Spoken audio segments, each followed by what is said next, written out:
Thursday. Jackson Lightcap alongside Matthew Pennington. We welcome you to Sports Now, our special 3-hour edition show, as we will take a look at all the certain regions across the state of Ohio, and we will look at the updated playoff bracket heading in to Week 10. I know we're up a little bit later today than normal, couple minutes, but we were working some things out because we do have a special guest, and the first guest we will have on within this new show format, and our first guest for the TKDS Sports Network studio. It is TJ Downing. TJ Downing used to play football at The Ohio State University, and he's also the owner of Stark Media, who has also partnered with the TKDS Sports Network this football postseason to bring you a better game day experience. So TJ will be calling into the show 6:30 to 7. We're super excited to have him. He's up from the Canton area. He'll have all the scoop on all of the Northeast teams. And yeah, you talk about one of the areas that you'd like to have a little bit of more knowledge of, especially if you're from the southwest area of Ohio. You want to have a little bit more knowledge of those teams coming out of the Cleveland area, because you take a look at who's been dominant in football the past few seasons. It's been Cleveland area, and it's been Cincinnati area. So you want to talk about having good insight and a good person to have on the show. I'm excited to have not just TJ on the show, but first guest we're going to have on the show as well. So we have a lot to talk about. We have 7 divisions to go through. We have 28 regions to go through. We have to talk about the playoff picture entering Week 10, different scenarios on what can happen in Week 10 where we could see teams bumped out, teams be put in the playoffs. A lot is going to happen here in Week 10. We are all going to prep it as Week 10 officially will start later tonight for Thursday Night Lights, especially here in Southwest Ohio if you're from the Miami Valley area. A lot to talk about, limited time. TJ will be calling in at 6:30 to 7. So we are going to have, this is our goal. We are going to have all 7 divisions, 28 regions done by 6:30. That is our goal. If we're going to do that, we got to go right now. So let's get into it. We will start with Division 7. We'll work D7 through D1, and we will start with Region 28. In Region 28, the number 16 seed, we see Laughlin, followed by New Bremen. New Bremen, remember, they were your Division 7 state champions a season ago. They currently sit in the 15th spot, and with a loss, they very well could fall out of the playoffs altogether. And Matt, we're getting to talking about New Bremen here in just a few moments, but if you were to tell me the Cardinals are just fighting for a playoff spot here a year after they won the D7 title, I would have thought you were crazy. Moving ahead, St. Henry sits in 14. 13 to 10 goes Tri-County North, Bradford, Fort Loramie, Lehman Catholic. Mechanicsburg at 9. Cedarville, a very underrated Cedarville team, sits at 8. St. Bernard Elmwood Place at 7. Southeastern Local, Cincinnati College Prep in 5. Minster in 4. Riverside in 3. Marion Local falling a spot. They sit right now in 2. And Ansonia sits in 1. Ansonia all the way down to Bradford, 1 through 12, have clinched the playoff spot, and the other 4 teams, they do still control their own destiny with the last week of the regular season approaching. And yeah, that's one thing you talk about Marion Local dropping a spot, but obviously they do not have an easy team coming up. They face off against the Cavaliers from Coldwater, who are also undefeated on the season, but the fact that they face such a tough opponent in Week 10, you take a look at the possible seeding for this Marion Local team. If they win, it doesn't matter what Ansonia does. Marion Local is the number 1 seed in Region 28. If they lose, there's still a chance of them being the number 1 seed, depending on what happens to Ansonia. But when it comes down to it, Ansonia isn't locked into that first spot. If there's one person that can lock themselves in, though, and that's Marion Local. And then moving further down, you've got Riverside. They currently have the 3 seed. If they win, they're locked into that 3 spot. If they lose, they could go from anywhere from staying in 3rd or dropping down to 5th. But there's still a lot of movement that's going to be seen this next week. Riverside is a very tough Milton Union Bulldogs team. That is also for the Three Rivers Athletic Conference Championship as well. Winner takes all for the TRC. Riverside with a win. And if some things happen in front of them, whereas if Marion Local lost to Coldwater, if Ansonia ended up losing their Week 10 matchup, which I don't think they will, Ansonia, they have Mississinawa Valley, who has not won a football game this season. But crazier things have happened any given Friday. With some help, Riverside with a win and with some help in front of them, we could also see them move up as well. They cannot clinch the 1 spot, but we're just waiting to see how it plays out. And yeah, you take a look at the possibilities for all these teams going. I'm going to move further down the list. New Bremen with a loss, they could be. It's possible. It's not guaranteed, but with a loss, we could see this Cardinals team out. If they lose, they can go from anywhere from the 12th seed to being out of the postseason. You take a look from Tri-County North down to Fayetteville. Fayetteville is the first team out that has a chance of making it in. Everybody else doesn't have a chance. But when it comes down to it, Fayetteville, the one team that's on the outside looking in with a chance to make it, you have to win your Week 10 game. If not, you lose, you're done. There's no chance of making it into the postseason. And you take a look, especially New Bremen. New Bremen, they have not been playing great football. And even if they were to make the playoffs, this is not the streak you want to have heading into the postseason. Back-to-back-to-back losses. St. Henry, a St. Henry team who has only won 2 football games this season, they lost that one by a field goal. Then they have Coldwater. Coldwater, a very good team, lost by 14. Minster, a very good team, lost by 26. This is a big game upcoming for New Bremen, not only for playoff purposes and seeding purposes, but also to get them confidence heading into the postseason if they are to make it. They have St. John's, and St. John's on the season is 4-5 on the year, so obviously not a great season for St. John's, but at the same time, still a very, very, very tough opponent. You cannot take them lightly. New Bremen, when you're in, lose, then you need some help to be able to get in. And even if they were to make the playoffs, they need this game against St. John's to help build them some momentum moving forward into the postseason. And yeah, you take a look at if this New Bremen team comes away with a win, they're guaranteed an 11-14 seed. That's where they're going to be. You take a look at if they end up losing this game, they can be anywhere from 12th to being out of the postseason. 12th to out of the postseason puts you in a chance at being 15th or 16th, which means you'd have a date with Ansonia or Marion Local in the first round of the postseason. I don't think the Cardinals want that. Marion Local and New Bremen, remember, they are part of the same Midwest Athletic Conference, so we're waiting to see how that one would play out. On the outside looking in, Fayetteville, they still have a chance. They sit right now 2-7 as the 17th seed. They do have a chance, but they need to take matters in their own hands. They have to get a win.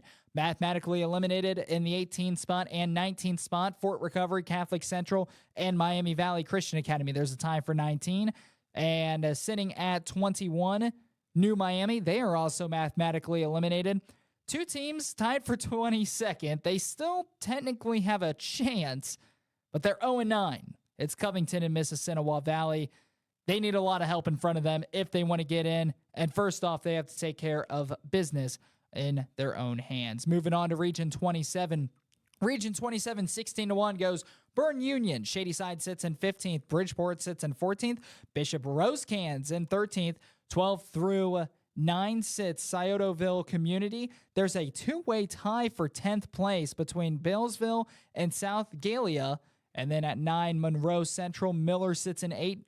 Portsmouth Notre Dame sits in 7th. Waterford sits in 6th. Fairfield Christian Academy in 5. Caldwell in 4. River has the 3 spot. Eastern, Reedsville Eastern, that is, in 2.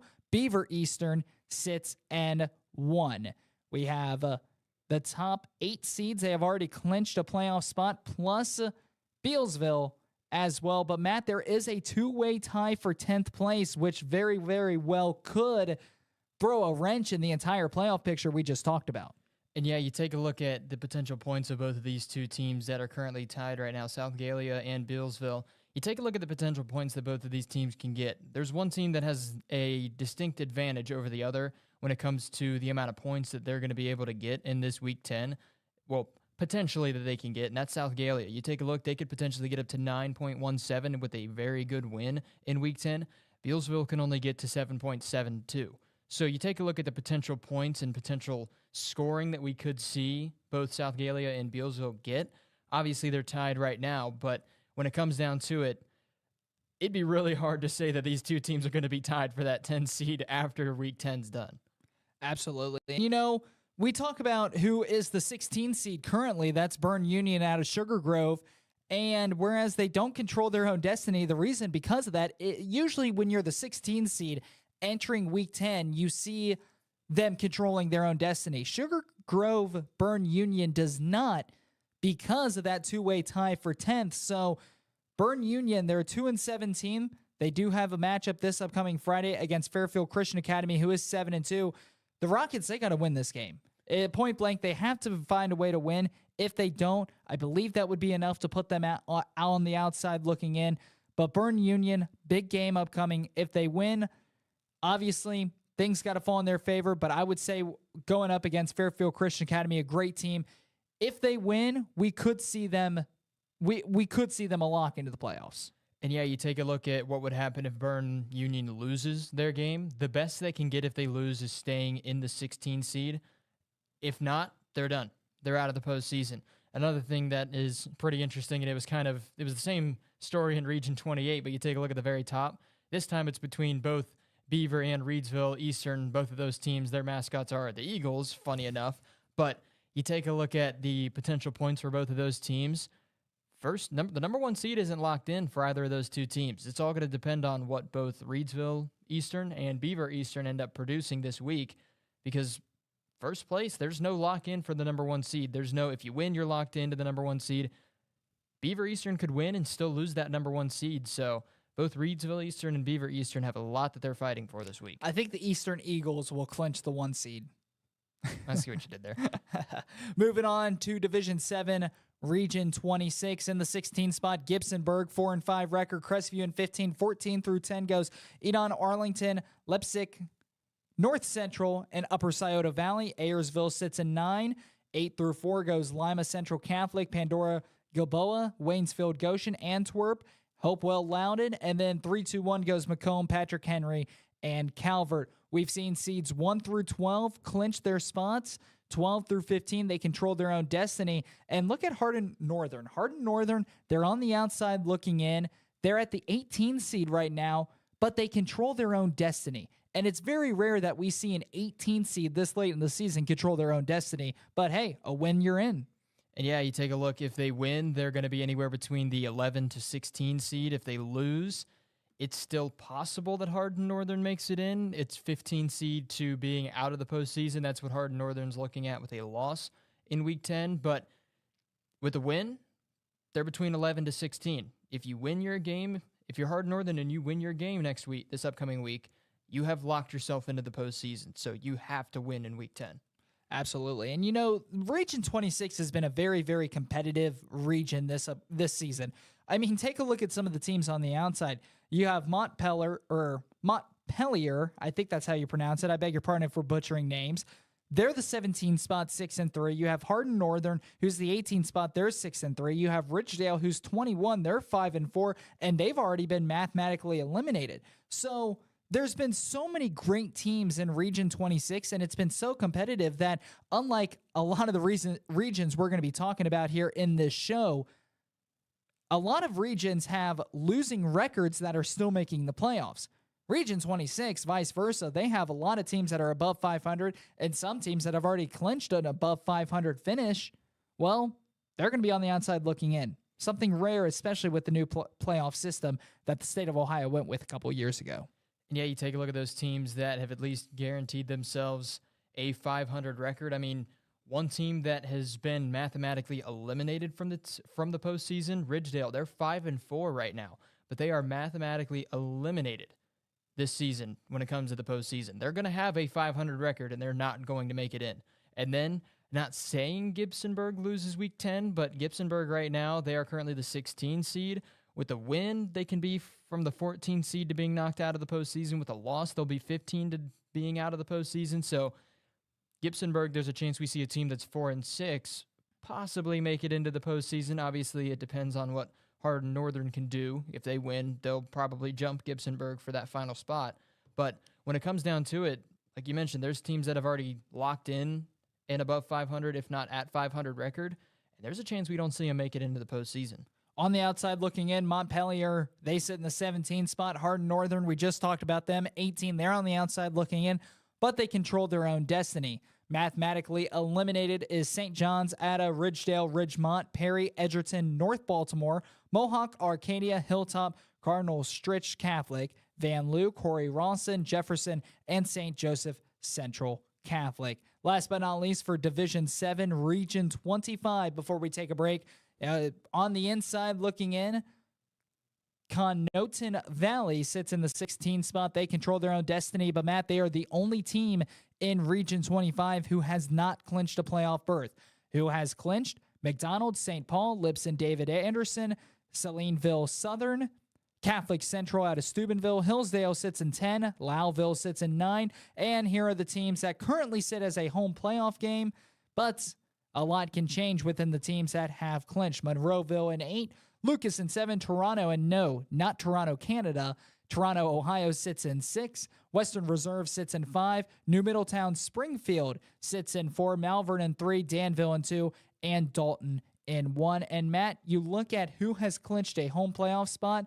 There's only been one team who has clinched a playoff spot in Region 25. That's Dalton. And they are one of 15 teams. Remember, 15 teams in Region 25 have already clinched. Only one of those teams have clinched a home playoff spot. And ultimately, teams that still have a chance of getting in, Fairport Harding, Matthews, John F. Kennedy, Buckeye Central, Windham, they are all going to be battling it out with Conotton Valley. Conotton Valley, they play Madonna, West Virginia this upcoming Saturday. And it's not even a Friday night game, it's a Saturday game. They do control their own destiny. And yeah, you talk about with New Bremen being possibly a team that we don't see make it into the postseason. How about Warren JFK so far this year? They were in the state championship game a season ago, and they are one of the teams that, when you take a look at potential of making it in, Conotton Valley, if they win, they're in. If they win their Week 10 game, they're in. It doesn't matter what happens for Fairport Harding, Matthews, Warren JFK. It doesn't matter what happens to any of the teams that are on the outside looking in. If Conotton Valley wins their game in Week 10, they lock themselves into that 16 seed, and there's nothing that any other team that's on the outside looking in can do about it. And like I said, when it comes down to it, you take a look at last year. New Bremen faced off against this Warren JFK team in the state championship game. And there's a chance we see both of those teams not make it into the postseason. You talked about, if you told me at the beginning of the season we'd be looking at the postseason this way and seeing New Bremen potentially be a team that misses the postseason, I'll tell you what, both Division 7 last year? Both Division 7 teams that made it to the state championship game a season ago, there's a chance we see both of them miss it this year. Absolutely wild, but it is time for our first break of the day. When we return, we'll take a look at Division 6 and all the regions across the state of Ohio in Division 6. That's all coming up next on the TKDS Sports Network and Sports Now.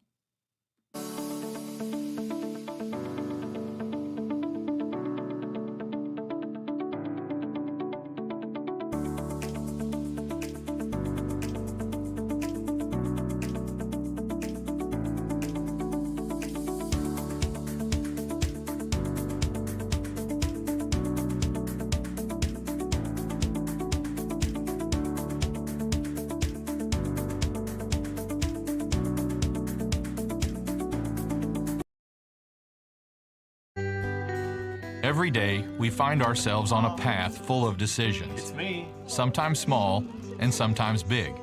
Sometimes alone and sometimes together. At McAfee, everything we do is done with your comfort, health, and convenience in mind. She always wanted the best for you, and now you can rest knowing you've provided the best for her.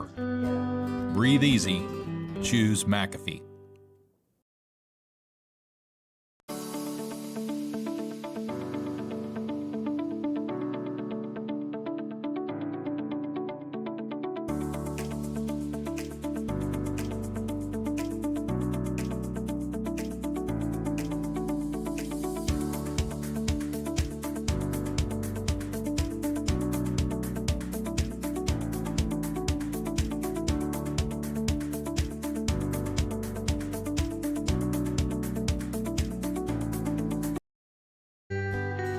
Every day, we find ourselves on a path full of decisions. It's me. Sometimes small and sometimes big.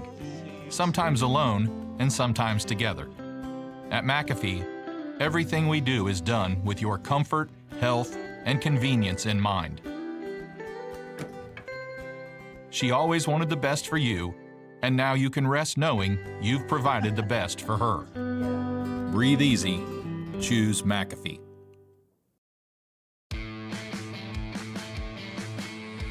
Matt, we feel like, well, at least I feel like auctioneers, we are flying through. Again, we have 28 regions to get through, and our goal is to be done by 6:30 because we have TJ Downing coming on to talk about a lot of the teams, especially up in Northeast Ohio. So I don't know about you, Matt, but I feel like an auctioneer. I think I've found my true calling as a career. I don't know. if that's where you want to go with it, I would say go for it. But the media side, I love it, but I'm following my dream and being an auctioneer. I would have never have guessed that.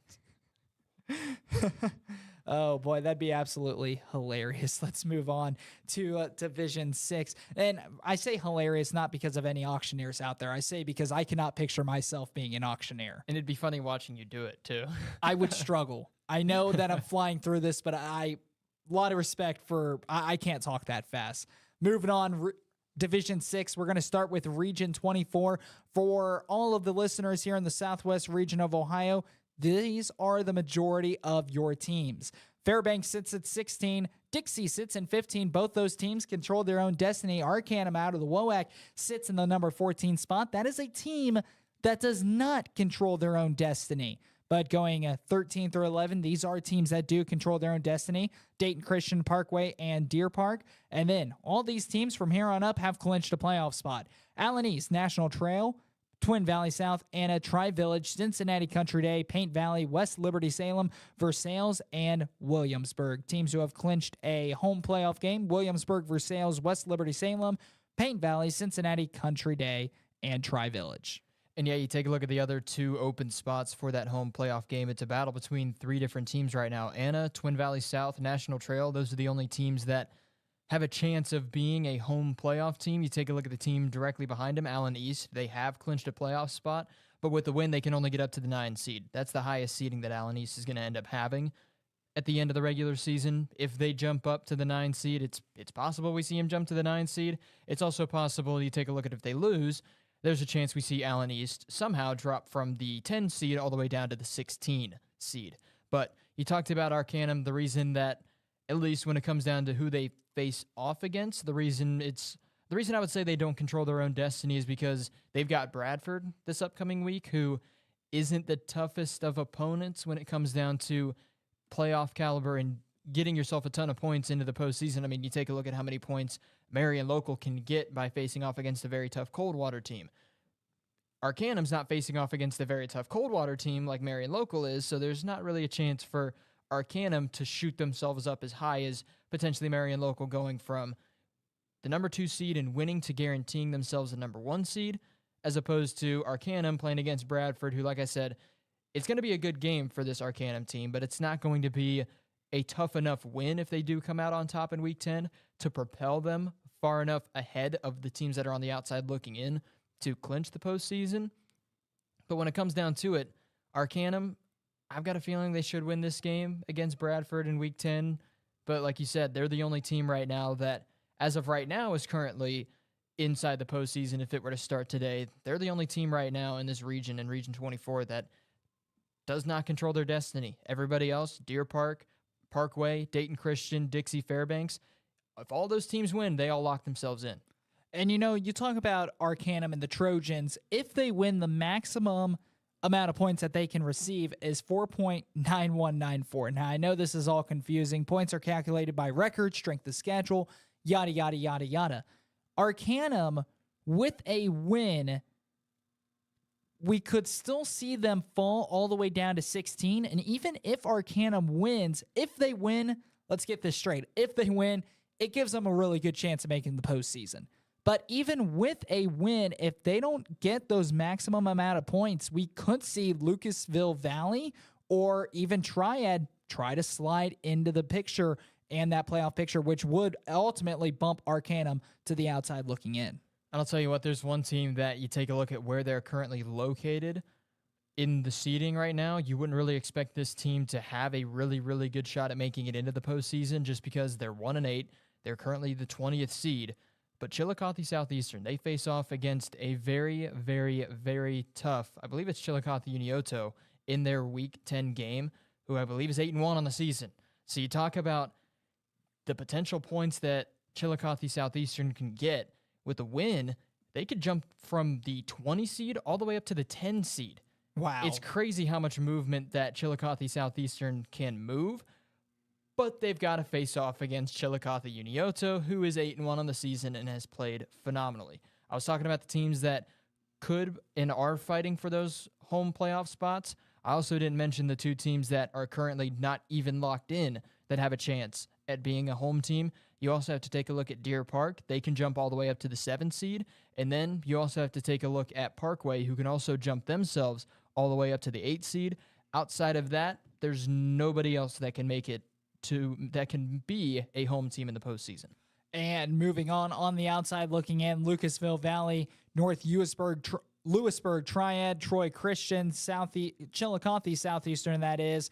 All those teams are on the outside looking in, but they still have a chance. These are the teams that are eliminated: Adena, Huntington, and Riverview East Academy. That does it for Region 24. On to Region 23. North Region, the 16 spot, Grove City Christian in 15 spot. Here comes that great school name. Tuscarawas Valley. We were talking about them a little bit on the show just because of the name of the school. What a great name. Tuscarawas Valley. They sit in the 14 spot. It's a great name, but it's hard to say it. When I'm running through it like an auctioneer, I know how to say it, but at least I hope I know how I'm saying it. At least I hope that how I'm pronouncing it is right. But when I'm rolling through it, it's, wait a second. Freeze frame. Give me a minute.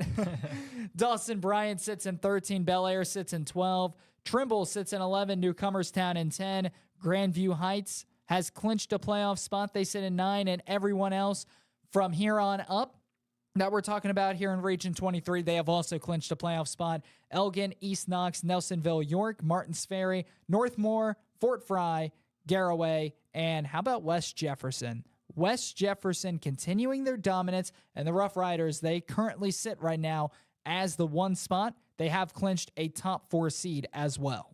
And yeah, you take a look at the seeding that they've clinched. You talk about clinching at least a top 4 seed. They're guaranteed to be the 1 or the 2 seed no matter what happens. Fort Fry, they sit as the 3 seed. The highest they can get is the 3 seed. There's no way that they can pass Garraway or West Jefferson for 1 or 2. So talk about this Rough Riders team. They've at least locked themselves into a 1 or 2 seed come postseason time. It's just a question of how good they play in their Week 10 matchup as opposed to how good Garraway plays in their Week 10 matchup. Those are the only 2 teams that are fighting for that number 1 seed in Region 23. And you know, Matt, one team that I want to talk about real quick, they currently right now sit on the outside looking in, but there is a huge race that is about to happen for the final 2 spots here in Region 23. You have Grove City at 15. You have Johnstown Northridge sitting at 16. Outside of them, you have Shenandoah, Loudonville, Crooksville, and Rock Hill. All of those teams still have a chance to make the playoffs. And also, you got to take a look at Newark Catholic as well, sitting in the number 21 spot. Any one of those teams that I just talked about, they have a chance of claiming one of the final 2 spots. You know something that is also kind of crazy to think about?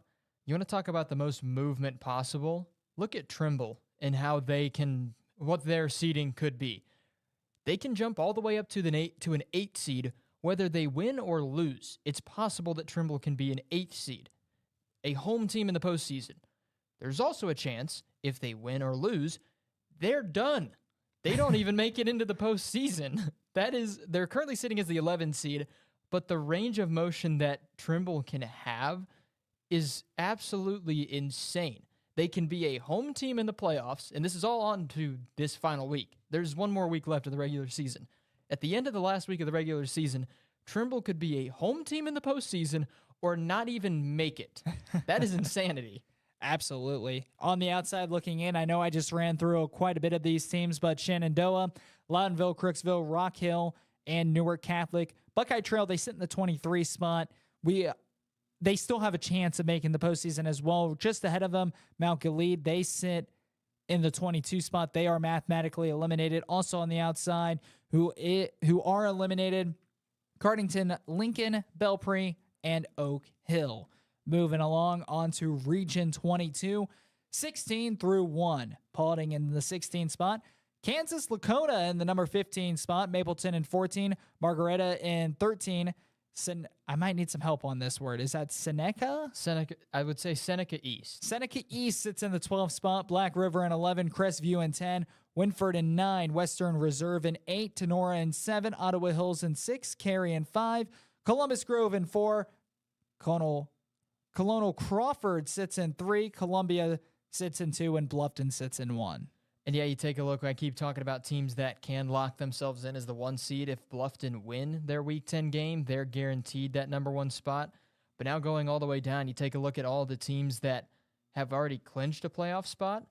All the way from 1 to 14 have already clinched. From Mapleton to Bluffton, all of those teams have made it into the postseason. Lakota out of Kansas, Ohio, they are on the outside. Or not on the outside. They're on the inside right now, but they control their own destiny. With the win, they make it into the postseason. It's crazy when you take a look at the teams that are left, what can happen for the last 2 playoff spots. Matt, take a look at seed 16 and seed 17 for Region 22. Paulding sits in 16. Wayne Trace sits in 17. Guess who they play in Week 10? They play each other. A playoff spot on the line. Paulding, Wayne Trace, you win, you're heading to the postseason. If you lose, there's a chance, but you need Kansas Lakota to end up losing as well. And yeah, you take a look at who Lakota plays in their final week of the regular season. The team is 2-7. It's Woodmore. I would hope that the Raiders from Lakota have a good chance at winning their game in Week 10. And if they do, like I said, they lock themselves in. They're going to be either an 11 to 16 seed is where Lakota would find themselves. But like you said, Paulding, Wayne Trace, playing each other in the last week of the regular season. Obviously, like I said, it's not a guarantee that Lakota is going to win against Woodmore, but Paulding versus Wayne Trace could be a battle for the final spot in the postseason in this region. And if you're number 20 seed and number 20, or I beg your pardon, if you're number 21 seed and number 22 seed, Fairview and Wellington, you want Lakota to lose, because if Lakota loses, and depending on what happens in that Paulding-Wayne Trace game, points can be shifted around. You could end up seeing the door open up for Fairview and Wellington if they were to win their games as well. A lot of movement for that 16 spot here in Region 22. And yeah, like you said, if you are Fairview, if you're Wellington, Lakota loses, it's really your only chance of making it into the postseason this year, because if Lakota wins, they lock themselves in. There's no way they are out of the postseason. So you take a look at what's possible. Also, you have to look at Evergreen. They're also hoping Lakota loses their game coming up. So when it comes down to it, you've got 3 teams right now that are on the outside looking in that are praying Lakota lose their Week 10 matchup. And then you've got, obviously, Paulding versus Wayne Trace.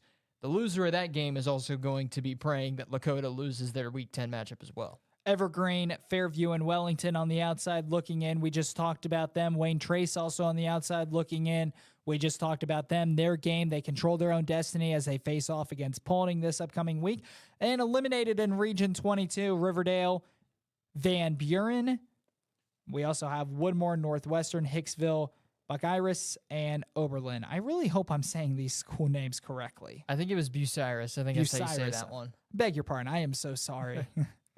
Let's go on to Region 21, the final division we're going to talk about here in Division 6. And in the 16 spot, Columbiana sits in 16, Southeast in 15, Crestview 14, Mineral Ridge in 13, Brookfield in 12.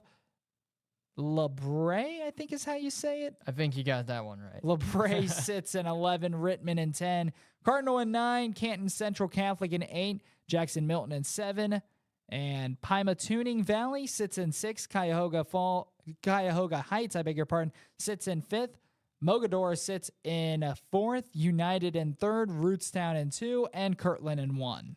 And yeah, not too surprising seeing this Kirtland team being as high up as they are. With a win, they guarantee themselves that number 1 spot. But you also take a look at what's coming up. You talked about in the last region. You take a look at what's going to be coming up. There's already 14 teams that have locked themselves in from Crestview all the way up to Kirtland. They've locked themselves in. And you take a look, I think it's a similar situation. I'm trying to pull up the schedule for Columbiana, but laptop not wanting to load it. But it says that Southeast, and it's exactly what I thought. Columbiana plays against Valley Christian School for the final game of the regular season. That's number 16 versus number 17. So we have another situation in the same division where the two teams that are on the bubble, well, one team in, one team out, on that bubble to make it into the postseason, play against each other for the final week. Valley Christian School, you just talked about them. They control their own destiny. Teams on the outside looking in that still have a chance are Independence and Trinity. And the teams that have been eliminated, Wycliffe, I beg your pardon, Waynedale, Waterloo, Newton Falls, Grand Valley, Tuslaw, East Palestine, Brooklyn, Chippewa, East Canton, and Campbell Memorial. That takes us to a close for Region 21 and all of Division 6. We'll move forward in our show and talk about Division 5 when we return on Sports Now. Every day, we find ourselves on a path full of decisions. It's me. Sometimes small and sometimes big. Sometimes alone and sometimes together. At McAfee, everything we do is done with your comfort, health, and convenience in mind. She always wanted the best for you, and now you can rest knowing you've provided the best for her. Breathe easy. Choose McAfee.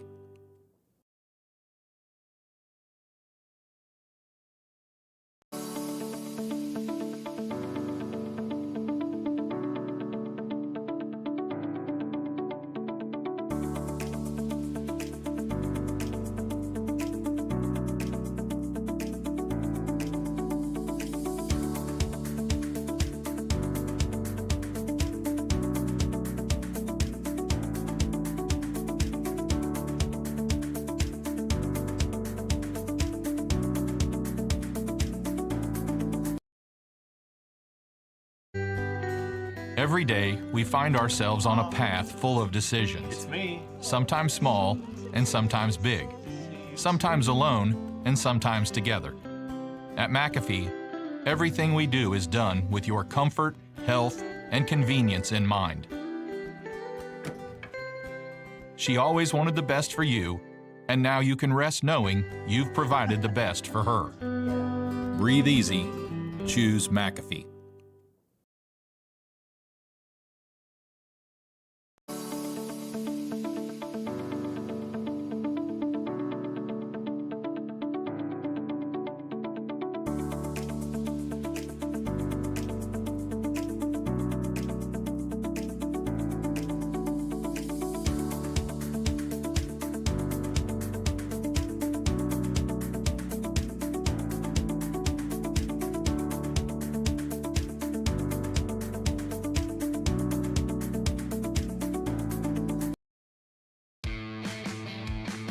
Well, folks, if you're watching on any of the TKDS social media pages, make sure to, reminding you guys that we are live on chat. So anybody out there who wants to tell us pronunciation for the schools, because I know we've only been at it for 40 minutes, and I know I've already butchered some. So if you want to help out with any pronunciation, that would be nice.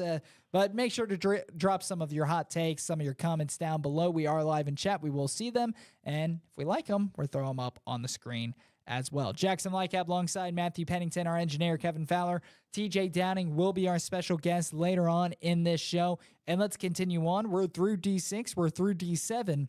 Now let's move on to Division 5. Starting off with Region 20. Region 20, Team 16 going 16-1. We see Marymount, Carlisle, Miami East. They sit in 14. Middletown Madison sits in 13. Greenview sits in 12. Madera in 11. Northeastern in 10. Blanchester in 9. Preble Shawnee sits in 8. Zane Trace in 7. Bethel Tate in 6. Milton Union in 5. Purcell Marion in 4. Brookville in 3. Waynesville in 2. Valley View in 1. And yeah, you take a look at the teams that have already clinched a spot in the postseason. You've got Valley View, Waynesville. They've already clinched at least a top 4 seed. I say top 4 seed, but Waynesville with a loss, the lowest they can drop down to is the number 2 seed. But Brookville, Purcell Marion, Milton Union, Bethel Tate, Zane Trace, Preble Shawnee, Blanchester, all of those teams have already clinched a playoff spot. All of the teams that are currently in control of their own destiny as to whether or not they make it into the postseason or not, Northeastern, Madera, Greenview, Middletown, Madison, all of those teams control their own destiny. Carlisle and Marymount, they also control their own destiny. with wins, they all make it into the postseason. The only team that is currently on the inside right now that doesn't control their own destiny is Miami East, and that's just because the final team they play in the regular season is going to be Covington, who hasn't won a game so far this year. So when it comes down to teams that control their own destiny, like I said, Marymount, Carlisle, they control their own destiny. Middletown, Madison, Greenview, Madera, Northeastern, all of those teams with wins make it in. The only team that's currently on the inside that isn't guaranteed a spot if they win is Miami East, and that's just because the potential points that teams that are on the outside looking in can gain if they come away victorious in Week 10. On the outside looking in, we have Gamble Montessori, Clark Montessori, Summit Country Day. Remember, Summit Country Day had such a tremendous season ago. This season, they've struggled 3-6. 5-4 Westfall sits as a 20 seed. East Clinton in 21, followed by Finneytown, Northwestern, Claremont, Northeastern, and these are the teams that are mathematically eliminated. They go Greenon, Madison Plains, Norwood, and North College Hill. We shift focus to Region 19. Hey, Matt, we're into the teens now. We are through the 20s. We're into the teens. Region 19, 16 forwards go Worthington Christian, Portsmouth, Utica sits in 14, New Lexington in 13, South Point in 12, Union Local in 11, Afrocentric Early College in 10, Wheelersburg in 9, Heath sits in 8. They have already clinched a playoff spot as well, so has Wheelersburg, so has Afrocentric Early College. These teams have also clinched a playoff spot as well. Portsmouth West, West Muskingum, Barnesville, Columbus Academy, Harvest Prep, Fairland, and your one spot, Ironton. And Matt, real quick, I want to talk about two Division 5 teams. We just talked about one in Region 20, the Valley View Spartans, and now let's talk about the number 1 seed right now in Region 19, the Ironton Fighting Tigers. Both of those teams have, it seems like, a chip on their shoulder. Ironton lost in the state championship a season ago pretty convincingly, pretty handedly. This season, they've come out, they've dominated. They're 8-1 so far this year. They're sitting as the 1 spot. Their one loss on the season was to a very, very, very good Cabell Midland team coming all the way from West Virginia. So Ironton, they're playing with a chip on their shoulder. And remember, last year, Valley View lost in the state Final Four, the state semifinal, to the Ironton Fighting Tigers. It has just been such an entertaining season for both Ironton and Valley View, two teams playing with the chip on their shoulder. If we were to see those teams collide come postseason time, it would once again be at the state level. That's a matchup of two heavyweights going at it. Ironton, Valley View, they put together great seasons for Division 5.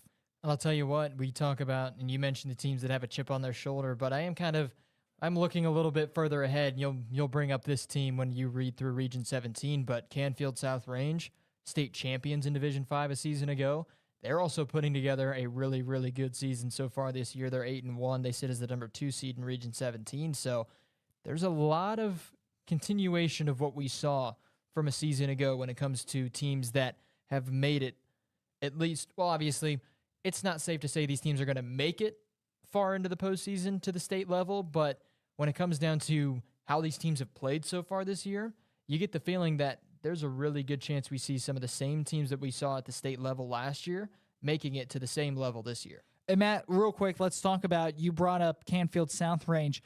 Let's talk about Division 5 as a whole real quick. We still have to go over Region 18 and Region 17, but we've been moving so fast, we finally have a couple minutes to catch our breath, so let's do so. And you look at Division 5 in a whole, Matt, who is your top dog in Division 5? Obviously, the AP poll is out there, but out of any team in Division 5, who do you think's the best? Who do you think's going to be the toughest to play come playoff time, and why? I would say, as of right now, you've got to put Perry or Valley View as those top teams when it comes down to Division 5. You take a look at Perry so far this season, they're undefeated. They're 9-0 on the year. Valley View also undefeated on the season. But when it comes down to it for Valley View, the reason I wouldn't say that they are the best team in Division 5 is because we've seen moments in games where Valley View has struggled so far this season. Obviously, they're 9-0 on the year, so the struggles don't seem to be lingering too long with them. But when it comes down to it, you take a look at all of those three teams that we just talked about, Ironton, Valley View, Canfield South Range. There is one loss between all three of those teams, and it's Ironton, who lost to a team who is very good in the state of West Virginia. So when it comes down to it, you talk about who's the strongest. I think all of those three teams are very, very strong. I wouldn't say it's guaranteed to see Perry or South Range make it to the state level, because there's a good chance we see them play each other in the Elite Eight, if you want to call it that, for high school football. So only one of those two teams is going to make it to the state level when it comes to Division 5. So I would say if you go with strongest team, I'd say Valley View or Perry as some of the stronger teams, but you can't look past Ironton. You cannot look past Canfield South Range. You can't look past Liberty Center, who's the current number 1 seed in Region 18.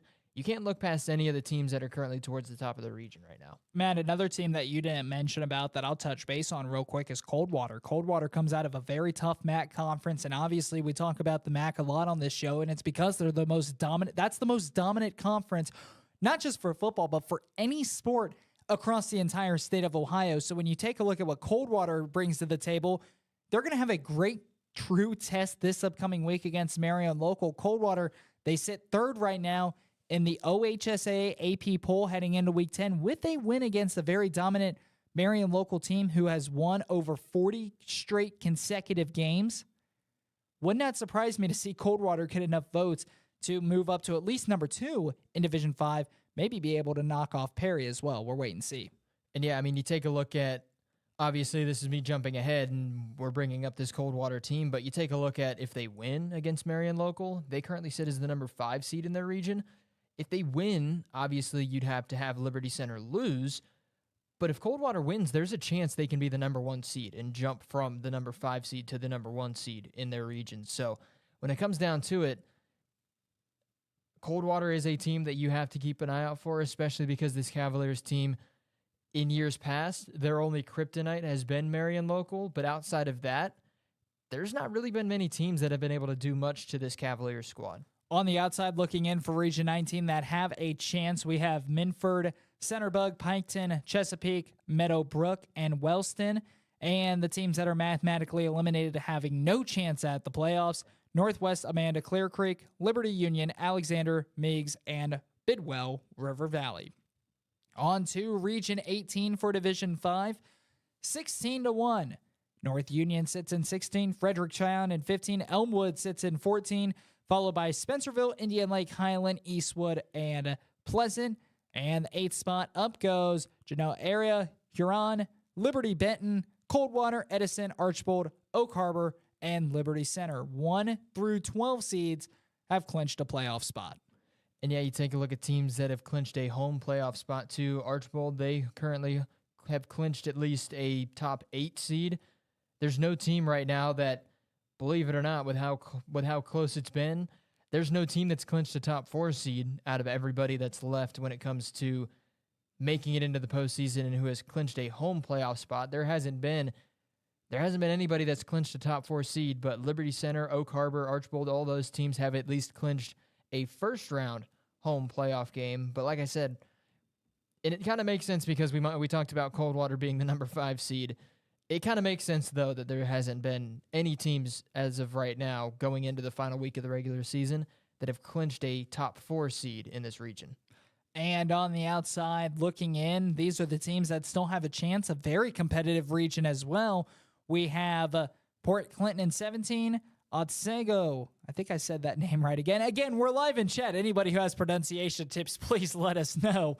Williard sits in the 19th spot, Delta in 20, Northwood, Millbury Lake in 22, Ottawa Glandorf in 23, and the only team that so far this season has been mathematically eliminated in Region 18 is Swanton.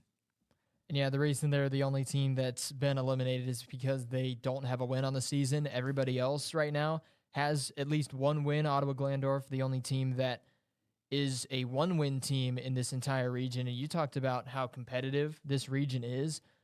You take a look at some of the teams that all the way up from the 1 seed all the way to the 12 seed are guaranteed a 500 or better record on the season. 1 through 12, all guaranteed at least 500 or better. And then you also have Fredericktown, and then you have North Union. They're both 4 and 5 on the year. Both of those teams with wins, they'd be 500 on the season. And then you take a look at Willard. They're on the outside looking in. There's a chance we see 15 teams from this region all being at least 500 or better at the end of the regular season. And last but not least, Region 17. Moving on to Region 17, 16 through 1, goes Orville, Fairless, Triway, Liberty, Lakeview, Edison, and Kenote. And the teams that have clinched a playoff spot, Sandy Valley, Berkshire, Ridgewood, Clearview, Garfield, Harrison Central, Norwayne, Canfield South Range, and of course, Perry. And yeah, Canfield South Range, Perry, they've both locked in at least a top 4 seed. All the teams that have at least locked in a top 8 seed and a guaranteed home playoff game, at least in week 1 of the postseason, Clearview, Garfield, Harrison Central, Norwayne, South Range, Perry, all of those teams have at least locked in a home first-round game. Ridgewood still fighting for a potential home playoff game in week 1. Berkshire still fighting for one of those spots. Sandy Valley still possible to make it into one of those spots. I'm just going to keep going down the list. Kenote, they have a chance of being a top 8 team. Edison, a chance at a top 8 team. Continuing down the way, Triway, they've got a chance at a top 8 team. Lakeview, they've got a chance at top 8. And then I think Smithville is the last team that has a chance at a top 8 seed. Yeah, they are, but there's still a lot of movement we could see. Obviously, Week 10 has to play out. You never know what can happen in Week 10. Some of the teams that are 7, you could see Ridgewood or Berkshire, who are currently 7 and 8. They lose. There's a chance a team could jump them and take their spot. So there's still a lot of movement that we're going to see for those last 2 home playoff spots in the first round. And, you know, you take a look, let's open it up not just for the home playoff games, but for the entire top 16. Chagrin Falls, they sit as the 18 seed, but they still control their own destiny because Triway and Orville will go head-to-head this upcoming week. Wooster Triway, the 14 seed. Orville, they sit as the 16 spot. So we could see a lot of movement there. Neither of those teams have clinched a playoff spot, and it's possible that Orville, with a win, could still fall out of the playoff spot with Triway. So it could be, there's so much still to happen within Region 17. Week 10 is going to be a big week. Orville, Triway, that's one of the key matchups to keep an eye on. And yeah, that's why Chagrin Falls controls their own destiny all the way down at the 18 seed. And it's the reason they control their own destiny due to the Triway versus Orville game, because those two teams, like you said, they play each other. Triway, they do control their own destiny. With the win, they are locked into the postseason. But Orville, if they win, Triway has a chance of missing the postseason. And Orville also has a chance of missing the postseason. That's why Chagrin Falls, with a win, they at least lock themselves in when it comes down to making it into the postseason, because if Triway wins, they're in. Orville probably is not going to make it in. Orville can only be a 15 to being out of the postseason. So Chagrin Falls with a win, that's why them sitting as the 18 seed, if they win, they control their own destiny. It's also because Fairless also does not control their own destiny to make it in as well. And on the outside looking in, of course, Smithville and Chagrin Falls. But once again, those are two teams that do control their own destiny. Coshocton, Keystone, Crestwood, Brookside, Fairview, Manchester, and they all still have a chance of making the postseason. And the only two teams for Region 17 that have been mathematically eliminated, Warren Champion and Beechwood. Matt, any other input on Division 5, or are we ready to move on to Division 4? Nothing, just the fact that Perry and South Range, they've at least locked themselves in as the 1 or 2 seed. There's still movement. We could see South Range take the 1 seed over Perry, but it's going to be a battle between those two teams for the number 1 seed. Well, Matt, we're a little bit ahead of schedule. Division 4 coming up when we return here on Sports Now, hour number 2 of this 3-hour show coming your way.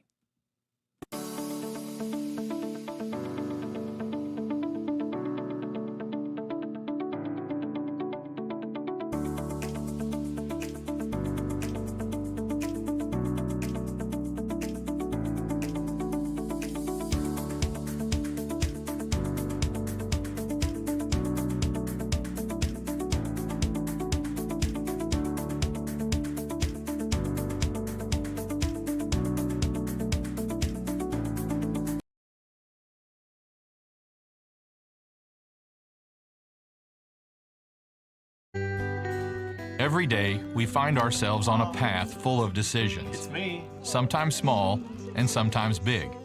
Sometimes alone and sometimes together. At McAfee, everything we do is done with your comfort, health, and convenience in mind. She always wanted the best for you, and now you can rest knowing you've provided the best for her. Breathe easy. Choose McAfee.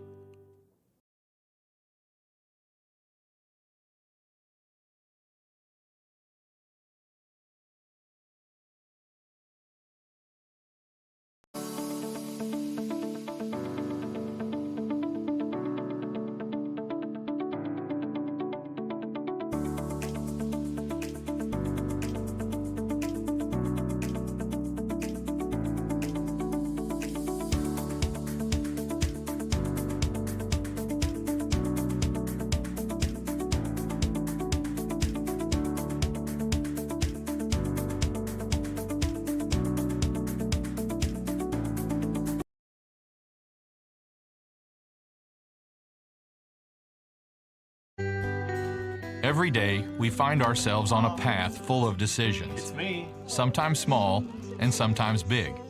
Sometimes alone and sometimes together. At McAfee, everything we do is done with your comfort, health, and convenience in mind.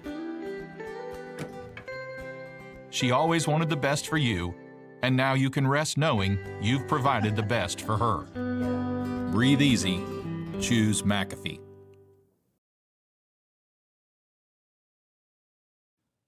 We welcome you back here to Sports Now. Jackson Lightcap alongside Matthew Pennington, our engineer, Kevin Fowler. We are talking high school football and the updated playoff picture heading into Week 10. Hour number 1 of our 3-hour show is in the books, and we are moving on. Matt, we're caught up a little bit. We are ahead of schedule. Tell you what, it wouldn't feel like it because you forgot to hit the music going into this segment. So I did do that. I did do that. Just another reminder, folks, that this game, that the scores and the updated playoff points we are using, they aren't official, but they are very, very, very well official as well. We are using Joe Idle's website. Joe Idle, huge shout out to him. He does a tremendous job putting in all these playoff points, especially from, I believe it's week 6 on. He does a tremendous job at what he does. And although they're unofficial, he's so smart with it. He's got it all packed into a T. He's got it narrowed down one by one. Just a tremendous job. Even though it's not official, it's pretty much official. It's as official as you could get for being unofficial. yeah, that was literally what I was about to say. I was going to say that Joe Idle with the websites and with the website that he's created and everything, it's not official, but it is as close to official as you can get without it being official. So when it comes down to it, you take a look at the points, you take a look at everything. Like I said, it is as close to being official as you can get without it being an official seeding for teams. So, absolutely. And now let's move on to Division 4. Moving on to Division 4, we are on to Region 16. The 16th spot sits at Taylor. Dayton Dunbar, what a tremendous season they've had out of the DPS. They sit as the 15th spot, 5-3 record, their best record.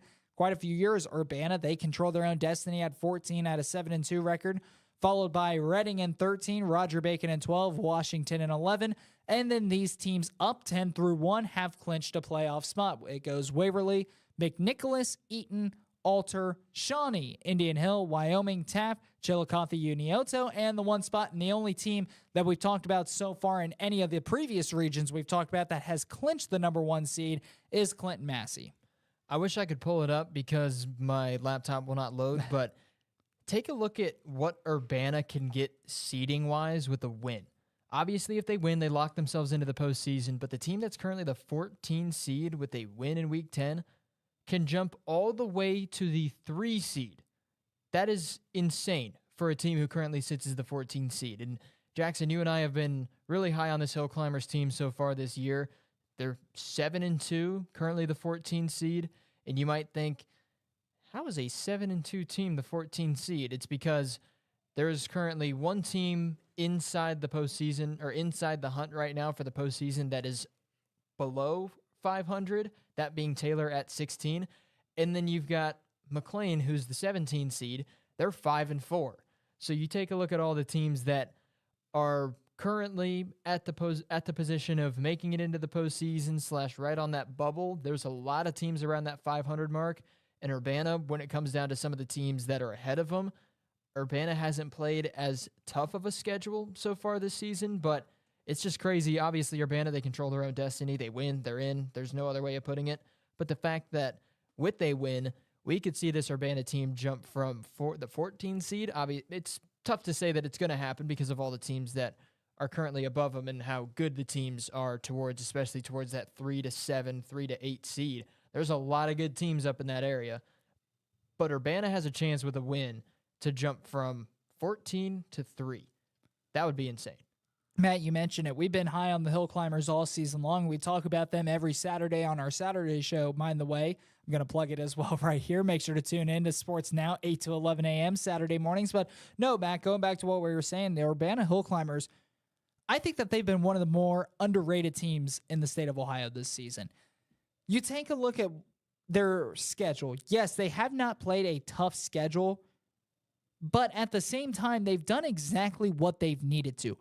Great teams will blow out their opponents. They did that to Belmont, 76-0, who was a one-win team.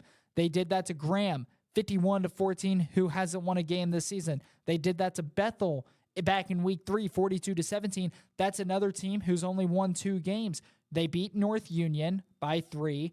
In the Urbana Hill Climbers, again, they have not played the toughest of schedules, but great teams are supposed to do that to their opponents. That's exactly what Urbana has done this season. And the reason why they can jump all the way from 14 to 3 with a win Is it London? is because they play London. I still can't. You took the words right out of my mouth. London, who is a state-ranked football team, London this season has been absolutely incredible. They are undefeated, 9-0. Urbana, they have a tough task ahead of them. And the Urbana Hill Climbers, I'll be the first one to go out there and say this. It's a tough game upcoming against London tomorrow night, but that's a game that Urbana can win. And that it just goes to show you the weak schedule that Urbana played. They haven't clinched a spot, but they can still clinch a number 3 seed. And it's because they have that one tough opponent on their schedule in week 10. Urbana, with a loss, here's another thing. The Hill Climbers with a loss can jump from 14 to 8 with a loss. So even if Urbana loses, but they play London really well, they could still clinch a home playoff game and jump ahead 6 seeds. That's wild. And that's the reason why they control their own destiny, not just to make the playoffs, but with seeding in general. And yeah, I didn't cheat, and I'm still not able to pull up Urbana's schedule, but I was just thinking, CBC matchup, who in the CBC could jump a team from 14 all the way up to 3? London. They're great. They're tremendous. Really the only team that I could think of. Obviously, I was thinking maybe Springfield Shawnee, but also Urbana's already played Springfield Shawnee, I think, this season. But when it comes down to it, yeah, it's crazy to see that Urbana, even with a loss, dropping to 7-3, and that just goes to show how good that London team is. Urbana, as the 14 seed, could lose to London, and if they keep it close, say lose, it's going to probably be an offensive explosion. If it's going to be a close, that's how most CBC games are. If it's going to be a close game, it's going to be 49-42, something along those lines. If it's going to be a close game between both of these teams, but if it comes down to that, if Urbana loses 49-42, 48-42. You talk about high scoring offenses. We've also seen some missed extra points in the CBC so far this year. We've seen some funky score lines come out of there when it comes to missed extra points and everything. But when it comes down to it, that's why Urbana, even with a loss, could be a home team come playoff time, because London is just such a good team. They're just such a good team. That's why Urbana, even if they lose, they could be a home team and jump up from 14 to 8. If they play London close, they could jump up to the 8 seed. That would really be the only way they jump up that high. They would have to play London close in week 10, but when it comes down to it, the only reason I wouldn't feel too confident in Urbana playing London close is just because of how Urbana played against Bell Fountain. That would be the only reason I'd say maybe the Hill Climbers don't play that good against London, but you never know. that could have just been an off week for Urbana, and we could see them play it close against London. It's possible we see them play it close, but like I said, it's also possible that London just shows their dominance, shows their brute force that they've been playing with all season long, and they just take control of the game. London, they are Division 3, so Urbana will be playing up a division in this game. Remember, Urbana is Division 4. London's Division 3, and not only are they Division 3, they are the 6th-ranked team according to the AP poll put out by the OHSAA for Division 3 as well. So a tough game coming up for the Hill Climbers. On the outside, looking in for Region 16, we have McLean, Cincinnati Hills Christian Academy, Kenton Ridge, Bishop Fenwick, and Batavia, the teams that are mathematically eliminated: Schroeder, Northridge, Bethel, Graham Local, and Ponitz. And yeah, the other thing we've got to mention, just because we haven't seen it yet when it comes to looking through all of the regions and all the divisions, Clinton Massey, win or lose, it does not matter what they do in Week 10. They have locked themselves into the number 1 seed. Now, Matt, let me ask you this real quick. If you're a head coach or if you're a player for Clinton Massey, because you've already clinched the 1 spot, you've already clinched the SBAAC conference, you've done everything that you can do in the regular season. Do you rest some of your starters, or do you keep them playing out there, maybe risk a little bit more injury, but do you give maybe some of the younger guys a chance? Some of the players who have come off the bench, some of your role players, some of your JV players, do you give them a chance to save the risk of injuries, or do you play your starters that way that they can carry over momentum? For me, I would personally play them, but if it's a dominant early start to the game, take them out earlier than you would normally. For Clinton Massey, I think they've already got a decent bit of momentum on their side. I think they can easily keep the momentum going, but if I were Clinton Massey, I would keep the starters in until it gets to the point where there's no point in leaving the starters in the game. Say it's 35-7 or 30-something to 0, something along those lines for Clinton Massey. That's when you start pulling your starters out of the game. That's when you start giving them a little bit of rest, because not just do you want to limit the injuries, but you also want to give your starters a rest going into the first. You want to give them a little bit more rest if it's possible going into the first week of the postseason as well. On to Region 15. The 16 spot is Carrollton. Philo sits in 15. They control their own destiny, and all these next 14 teams, they have clinched a playoff spot. Eastmoor Academy in 14, Indian Valley in 13, Marion Franklin in 12, Jonathan Alder in 11, Vinton County in 10, Galea Academy sits in 9, Columbus East in 8, Licking Valley, Bishop Ready, Logan Elm, and then St. Clairsville in 4, Bishop Hartley in 3, Sheridan in 2, and Steubenville. What a season they've had. They have clinched a top 4 seed, a chance to clinch a 1 seed as well. Steubenville, currently heading into Week 10, is your number 1 seed for Region 15.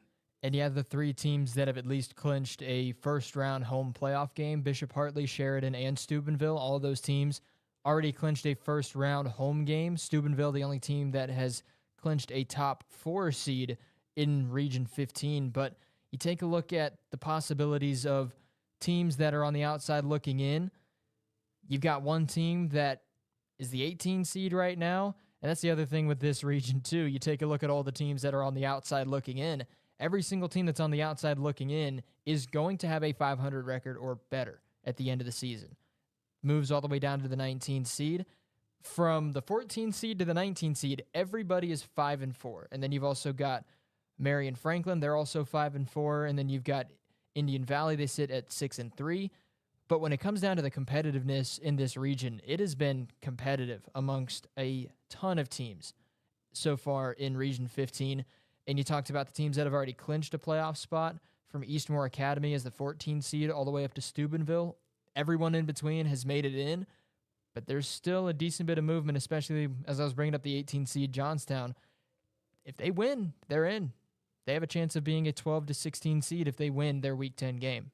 And even if they lose, they still have a chance at that 16 seed, but obviously a win for Johnstown, that's the easiest way to get in, when you're in.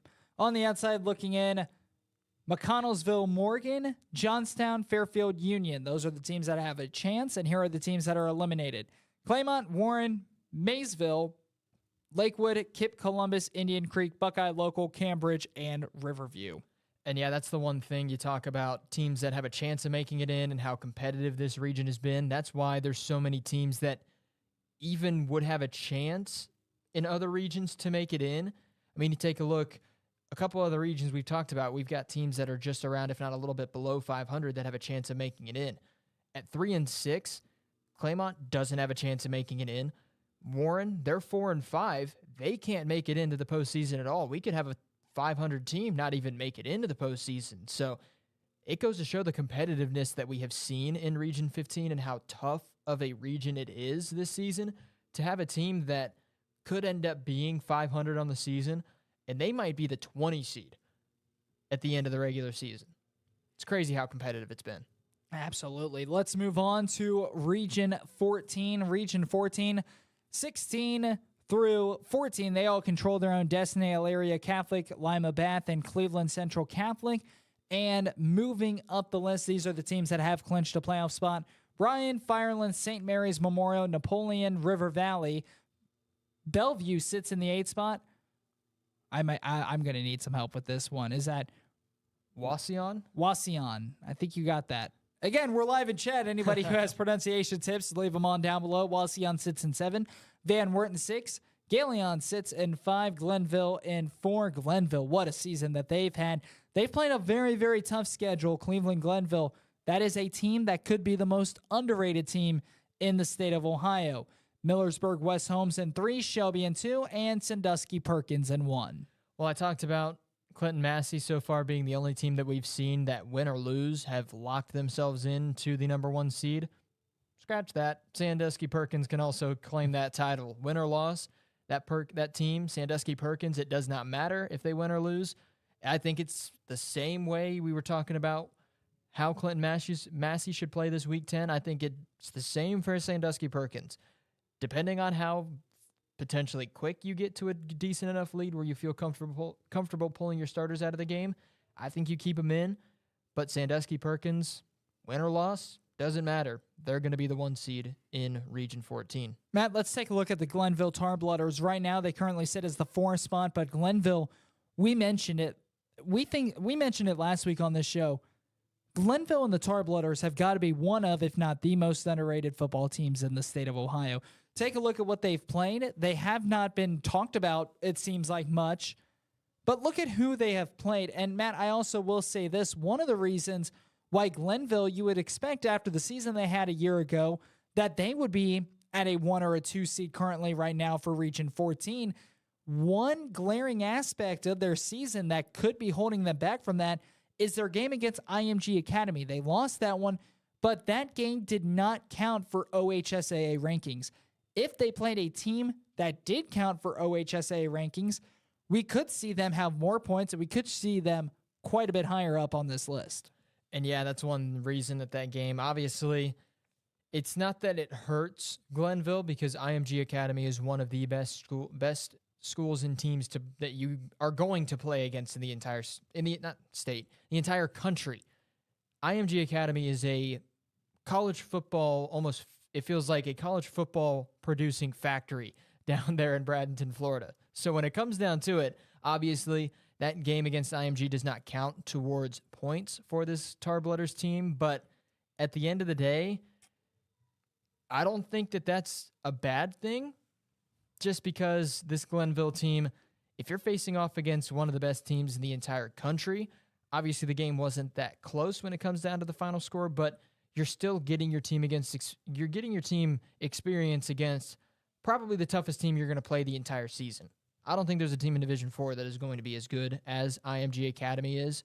So when it comes down to it, Glenville, you talk about if they had played a team in the state of Ohio that could have gotten points, St. Ed's Moeller might have been the only team that would have been close when it comes to skill level of IMG Academy. I don't even know if they're up to IMG's level. That's what I'm saying. Maybe St. Ed's, but that's the closest. It's tough. That's the closest you can probably get. Maybe Massillon Washington because they took down St. Ed's, but that game between Massillon Washington and St. Ed's has been close and back and forth for years and years now. So when it comes down to it, you take a look at who Glenville could have played in the state of Ohio that might have been as good as IMG Academy. I don't think there's anybody the Tarbletters could have played in the state of Ohio, but that's just because IMG Academy is so good at football. On the outside looking in for Region 14, Vermilion, Upper Sandusky, and Clear Fork, and then these are the teams that are eliminated: Kenton, Benjamin, Logan, and East Cleveland Shaw. Last but not least for Division 4, we're on to Region 13. Region 13, 16 through 1, we see Hubbard, Buckdale, Northwest, East Liverpool, Edgewood. That's Ashtabula, Edgewood, not the Edgewood from Southwest Ohio. Woodridge sits in the 11th spot. Girard. I was right the first time. Girard sits in the 10th spot. Be confident yourself. You're all right. Beaver Local sits in the 9th spot. All those teams, they control their own destiny. And the teams that have clinched a playoff spot now is McKinley, Cardinal Mooney, Poland Seminary, Struthers, Streetsboro, Lake Catholic, West Branch, and Canton South. And yeah, you take a look at, I don't think we've seen this in many other regions so far, but every team that is currently inside the postseason, if it were to start this week, every single one of those teams controls their own destiny to make it into the postseason. Obviously, you've got teams on the outside looking in that could make it in. There's 5 teams right now that are not mathematically eliminated, but when it comes down to it, from the 9 seed all the way down to the 16 seed, there's still movement that we're probably going to see for those teams. But if every single one of those teams wins, they make it into the postseason. And also, you got to bring this up too, from Poland Seminary all the way up to Canton South, all of those teams have clinched at least a first-round home game. The only team that has clinched a guaranteed top 4 seed is Canton South. And on the outside looking in, Holy Name, Warrensville Heights, Magador Field, Ravenna, and Lutheran East, and the teams that are eliminated: Orange, Youngstown East, Coventry, Salem, Jefferson area, Minerva? Is that how you? I think so. Minerva and Akron Springfield. Coming up when we return, we'll move on to Division 3. That's all coming up next here on Sports Now. Every day, we find ourselves on a path full of decisions. It's me. Sometimes small and sometimes big. Sometimes alone and sometimes together. At McAfee, everything we do is done with your comfort, health, and convenience in mind. She always wanted the best for you, and now you can rest knowing you've provided the best for her. Breathe easy. Choose McAfee.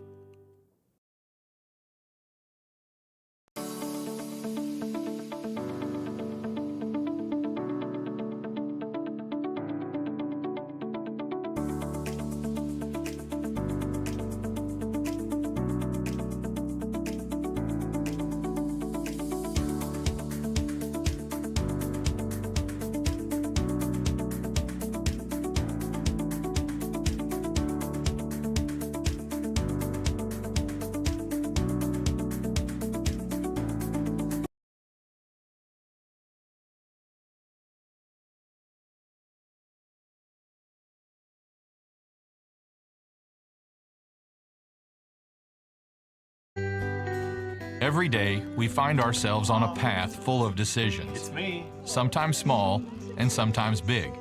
Sometimes alone and sometimes together. At McAfee, everything we do is done with your comfort, health, and convenience in mind. She always wanted the best for you, and now you can rest knowing you've provided the best for her. Breathe easy. Choose McAfee.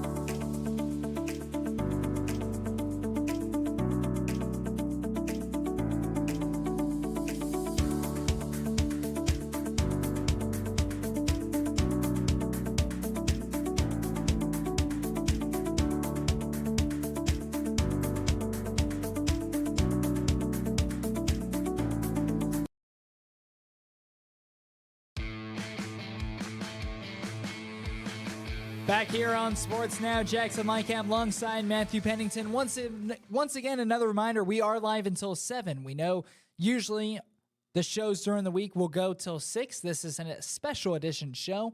We are live until 7. We've gone through D4 through D7, and let's move on to Division 3. We'll start off with Region 12. The 16th spot, Monroe. 15, Oakwood. Western Brown sits in the 14. Both Western Brown and Oakwood control their own destiny. Elida in 13, New Richmond in 12, Hillsborough in 11, Bellbrook in 10, Chaminade Julian in 9, Mount Healthy in 8, Wilmington in 7, Wapakoneta in 6, Trotwood Madison in 5, Tippecanoe in 4, Butler in 3, Salina in 2, and Baden in 1. The teams that we mentioned after Western Brown, they have all clinched a playoff spot. Yeah, Elida all the way up to Baden have already clinched a spot into the postseason. Baden, I brought up the fact that Clinton Massey was the first team that we mentioned that win or loss, they are no matter what happens, they are the number 1 seed. Well, it seems like we're finding that everywhere now as we continue to move. The announcers jinx came in. You mentioned that last segment, and now we've already had it happen 3 times. But it also, you take a look at the schedules that all 3 of those teams that we've talked about so far, it makes sense that when you look at those teams that they've already clinched win or loss the number 1 seed. I mean, it's Hamilton-Baden. This Rams team has looked really good the past few seasons. Win or loss, they are the number 1 seed in this region. And then Salina, with a win, they are locked in at that number 2 seed. With a loss, they can go from anywhere to the 3 seed to the 7 seed. So when it comes down to it, that's the other interesting thing too. If Salina loses, they cannot be the number 2 seed. So they will drop down to a seed lower than 2nd, no matter what, if they end up losing their Week 10 game. But one thing that I want to talk about, and I'm taking a look at the teams that are currently on the outside looking in, / teams that control their own destiny. How about Thurgood Marshall, all the way down in 19th right now? They win in Week 10. Pretty sure it's because they face off against Dunbar. Is it Dunbar or is it Trotwood? I was going to say it's going to be Dunbar or Trotwood that they face off against. Yeah, Thurgood Marshall already played Dunbar and they lost that game, but still, another team out of the DPS. Obviously, it is going to be a tough game to take down Trotwood Madison, but when it comes down to it, this Cougars team, they're on the outside looking in, and they control whether or not they can make it into the postseason. And, Thurgood Marshall coming into this season, they did not win a game a season ago. They were 0-10. They did not win a game in 2021. They had 2 less games. I believe COVID hit them, if my memory serves me correct. They were 0-8. So this is a Thurgood Marshall football team and program that has seen nothing but losses. And I don't mean that figuratively. I mean that literally. They have seen nothing but losses until this season. They sit 3-5, and now a team that didn't win a game in the last 2 years has a chance to clinch a playoff spot with a win. It just so happens to be one of the top teams in the state of Ohio, Trotwood Madison. And yeah, Trotwood Madison currently the 5 seed in Region 12. The movement that we could see them have, they can go all the way up. If they win, they can go from the 2 to the 7 seed. So with a win, Trotwood Madison locks themselves in at least as a first-round home team for the playoffs, no matter what happens around them. If they lose to Thurgood Marshall, obviously Thurgood Marshall is going to make it into the postseason, and Trotwood can move, even with a loss, they can move up to the 3 seed, but drop all the way down to the 9 seed, which would mean that they're knocked out of being a home team for the first round. Also, another team that really controls their own destiny to be a home team, Wapakoneta, with a win, they lock themselves into at least a 6 seed, which is where they currently sit right now. But with the win, they would lock themselves in and put themselves anywhere from a 2 seed to a 6 seed. So Wapakoneta with the win, they'd love to have that in Week 10 because it's a guaranteed first-round home playoff game, potentially a second-round home playoff game, but that's going to depend on what happens with everybody who's currently ahead of them right now. On the outside looking in, that still has a chance, I beg your pardon, Carroll, Tecumseh, Thurgood Marshall, Franklin, Goshen, Hughes, Woodward, and Aiken, and the teams that are mathematically eliminated, West Carrollton, Meadowdale, Greenville, and Lima, Shawnee. On to Region 11. On Region 11, we have Columbus South as the 16th spot. Beechcroft, they sit in the 15th spot, and Bexley sits in the 14th spot. All 3 of those teams, they control their own destiny. The teams from here on out, they have clinched a playoff spot. The Plains Athens will sit in the 13th spot, Marietta in 12, Buckeye Valley in 11, Miami Trace in 10, John Glenn in 9, Tri-Valley in 8, Bell Fountain in 7, Hamilton Township in 6, Granville in 5, Bloom Carroll in 4, Jackson in 3, London in 2, and Bishop Watterson in 1. And yeah, you take a look at what's possible for the top few teams. London, Bishop Watterson with wins. With a win, Bishop Watterson locks themselves in as the 1 seed. With a win, London locks themselves in at least as the 2 seed. With a loss, London can drop all the way down to a 5 seed, which obviously you wouldn't want to see that happen, but it's still at least a first-round home playoff game. Also, a little bit interesting to see this. Granville, the 5 seed, they have not clinched a top 8 / a home playoff game for the first round, but the team who is in 6th, Hamilton Township, they have clinched a top 8 seed. The main reason for that, though, Tri-Valley, John Glenn, who currently sit as 8 and 9. Both of those teams have locked themselves into the postseason, but they play each other in Week 10 as well.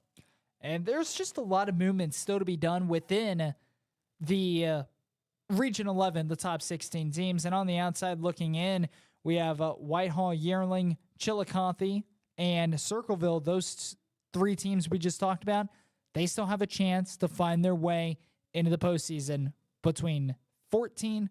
Well, they still have a chance to find their way into the postseason between Bexley, Beechcroft, and Columbus South. The teams mathematically eliminated: Zanesville, Sentinel, and Linden McKinley.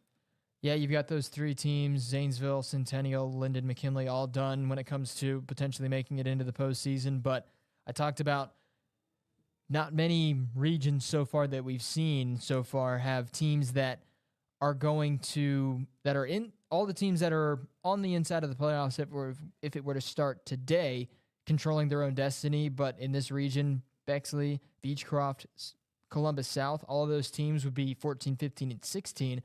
But when it comes down to it, if Bexley, Beechcroft, and Columbus South all win, we're going to see all of those teams make it into the postseason no matter what. And Whitehall, Yearling, Chillicothe, Circleville, if we see Bexley, Beechcroft, and Columbus South win, all of those teams that I just mentioned who are on the outside looking in, it doesn't matter. They're not making it in. They do have a chance, but they certainly need some help. Moving on to Region 10, as we're about ready to move into single digits. Region 10, the last region we have to talk about that has 2 numbers into it. And there's a tie for the 15th seed right now, Maumee and Bowling Green. They have not yet clinched, and they also don't control their own destiny. So a win will certainly help them, but we could also see teams on the outside looking in that still have a chance take those spots away from them. Here are the teams that control their own destiny, 14 through 12. We have Potta, Franciscan, Clyde, and Ashland. And then, of course, 11 through 1, they have clinched a playoff spot. It goes Lutheran West, Sandusky, Defiance, Bay Village Bay.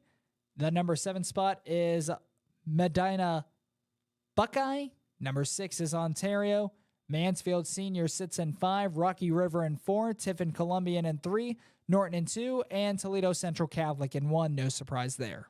Yeah, no surprise seeing this Central Catholic team be not only, I think they're still the number 1 team in the entire state of Ohio for Division III, but they were at least last week. I wouldn't have really seen too much movement and too much chance of them being taken down, especially with the fact that Baden only played closer to CJ than what was expected from that game, but not too surprising seeing TCC be that top team right now. With the win, they could still end up dropping down to the number 2 seed, and that spot would either go to, there's 2 other teams that could take it, being Norton and Tiffin Columbian. But when it comes down to it, this TCC team, they've locked in at least a top 4 seed, moving all the way down. 1 through 6 have already claimed at least a first-round home game. Norton, Tiffin Columbian, like I mentioned. Rocky River, they've also clinched at least a first-round home game. Mansfield Senior, they've clinched a first-round home game. Ontario, they've clinched a first-round home game. So when it comes down to it, the other thing that's interesting too, Bowling Green and Maumee, who are 15 and 16 technically, there's not really a 16 seed right now because both of those 2 teams are tied, but it's interesting and nice to see that not every team that would currently be in the postseason with the win would lock themselves in. it's nice seeing that Bowling Green, Maumee, even with wins being on the inside right now, there's still a chance we could see some of the teams that are on the outside looking in. If they get wins, we could see them take down and knock out maybe Maumee or Bowling Green. And Matt, one thing that I want to talk about real quick before we move into single digits in Region 9 for Division III football in the state of Ohio is, out of all the regions that we've talked about, a lot of the regions have teams that are in the playoff picture with losing records. This region is very, very, very competitive. Out of the 16 teams currently that sit in the top 16 for Region 10, one of those teams is below 500, and they have a chance to finish 500 with a win this week. Actually, there's two teams right now that are on the inside that Yes, beg your pardon, there are two. that sit at 4 and 5, but all of those teams still have a chance of being 500 on the season. And then you take a look at the teams that are currently on the outside looking in, from the 18 seed all the way down to the 21 seed. The only team that's in between is Norwalk, who sit as the 17 seed. They're 3 and 6 on the year. But you take a look at 18 all the way down to 21. All of those teams have a chance of being 500 at the end of the regular season. So there's a lot of competition right now in Region 10. There's still a lot of movement that we're going to see when it comes down to the final 4 teams that haven't clinched a playoff spot. Actually, 5 teams that haven't clinched a playoff spot, because 12 seed Ashland, they haven't clinched yet. But still, there's a lot of movement that we can see, and there's a lot of movement that we're probably going to see for those final playoff spots. And on the outside looking in, that has a chance: Norwalk, Revere, Cloverleaf, Lexington, and Toledo Scott. And on the teams on the outside that cannot make it, Madison Comprehensive, Copley, Rossford, Woodward, Toledo Woodward, that is, and Cleveland Lincoln West. And last but not least, Region 9 for Division III football. 16 through 1, we have Dover Alliance. Those are 2 teams that currently sit within the playoff picture, but they do not control their own destiny. The teams that do control their own destiny are New Philadelphia, Honkett, and Madison. And the teams that have clinched a playoff spot, it goes 11 through 1. Chardon University School from Hunting Valley, Canfield in the 9 spot, Cuyahoga Valley Christian Academy in the 8th spot, Akron East in the 7, Villa Angela St. Joseph in the 6, Gilmore Academy in 5, Aurora in 4, Kenston in 3, Geneva in 2, and Ursuline from Youngstown in 1. And yeah, you talk about the competitiveness that we've been seeing in a ton of these regions. You know the region is competitive when Chardon is currently the 11 seed in that region. Chardon in years past has been a very, very good team, a very, very highly ranked team in their division in years past. So the fact that they currently sit as the 11 seed, they have locked themselves into the postseason. With a win, they could jump all the way from the 4 seed all the way to the 9 seed. With a loss, they could go anywhere from 9 to 16. But when it comes down to it, like I said, you talk about competitiveness in regions. Chardon being the 11 seed shows how good and how competitive this Region 9 has been so far this year. Chardon this upcoming week will have a tough matchup against an 8-1 Riverside Beavers squad. Going to be a tough matchup, and really that just goes to show you Chardon with a win, they can clinch a top 4 spot as the 4 spot. They can clinch a home playoff game with a win, or with a loss, they can fall all the way down to 16. So they have clinched a playoff spot, but Chardon, they have such a wide range where they can finish. They can finish seed 4, or they can finish seed 16. What a huge gap in between for Chardon. And yeah, another thing that you also have to take a look at, talking about how competitive this region has been.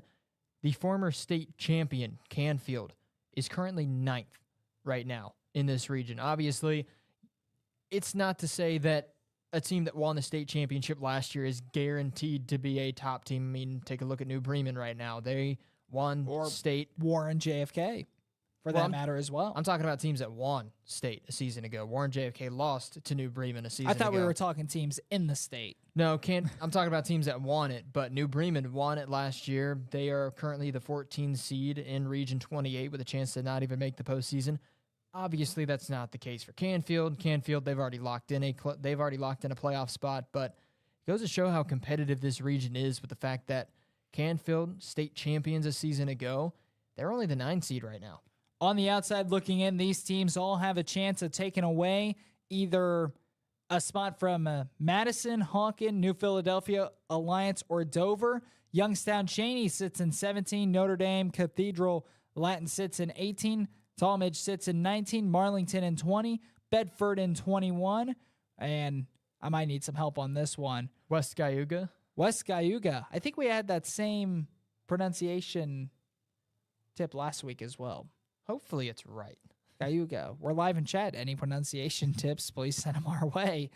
Kent Roosevelt sits in 23 and Harvey sits in 24. Those teams all have a chance. And Matt, we talk about this region being one of the most competitive regions we've seen. We have up to 24 teams still eligible for playoffs here in Region 9. Here are the teams that are eliminated: Louisville, Howland, Collinwood, East Etical, and Cleveland John F. Kennedy. And yeah, you talk about how competitive this region has been so far this year. The 12 seed all the way down to the 24 seed still fighting to make it into the playoffs.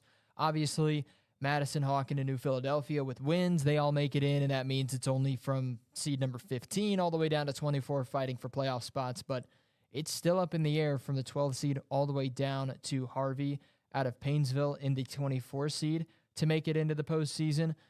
And how about this? Marlington, 6-3.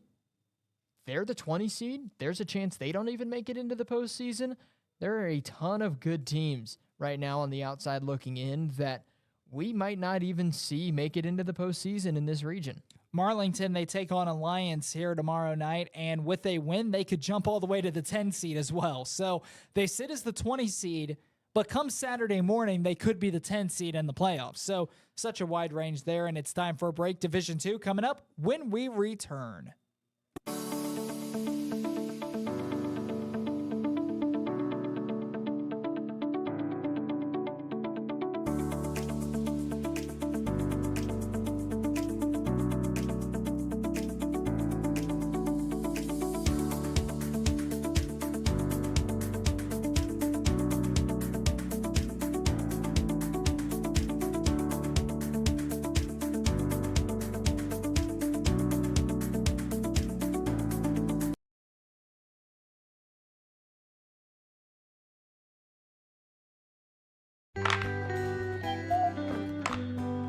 It's easy to take the air in your home for granted. But it's not just about being hot or cold. It's about having clean air. For some of us, this is critical. At McAfee, we'll provide you with long-term solutions to improve the air you breathe. Do you need your inhaler, bud? Oh, I'm good, thanks. Breathe easy. Choose McAfee.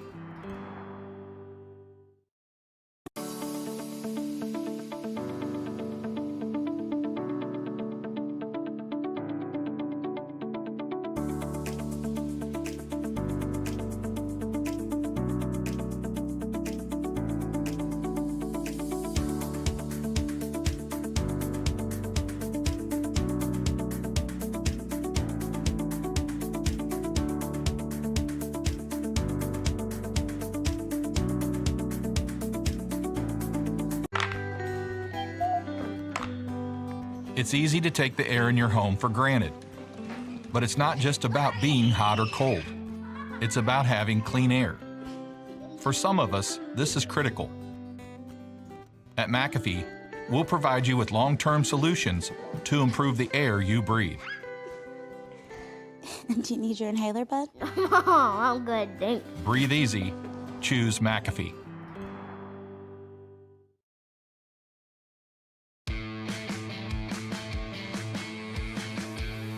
We welcome you back here to Sports Now. Jackson Lightcap alongside Matthew Pennington. If you've liked this show, make sure to tune into our Saturday show, 8 a.m. to 11 a.m. right here on any TKDS Sports Network social media page, where we recap all the scores in the Southwest region of Ohio. And not to mention the fact that also next week, we are live Monday through Wednesday, 4 to 6 p.m. We'll be talking about professional and college sports, all part of Sports Now from the McAfee Heating and Air Studios, powered by the TKDS Sports Network. Matt, let's keep this ball rolling. We're moving on to Division 2. We will start off with Region 8 for Division 2. Turpin sits in the 16 spot, and they control their own destiny. Fairborn sits in 15. Trenton Edgewood sits in 14.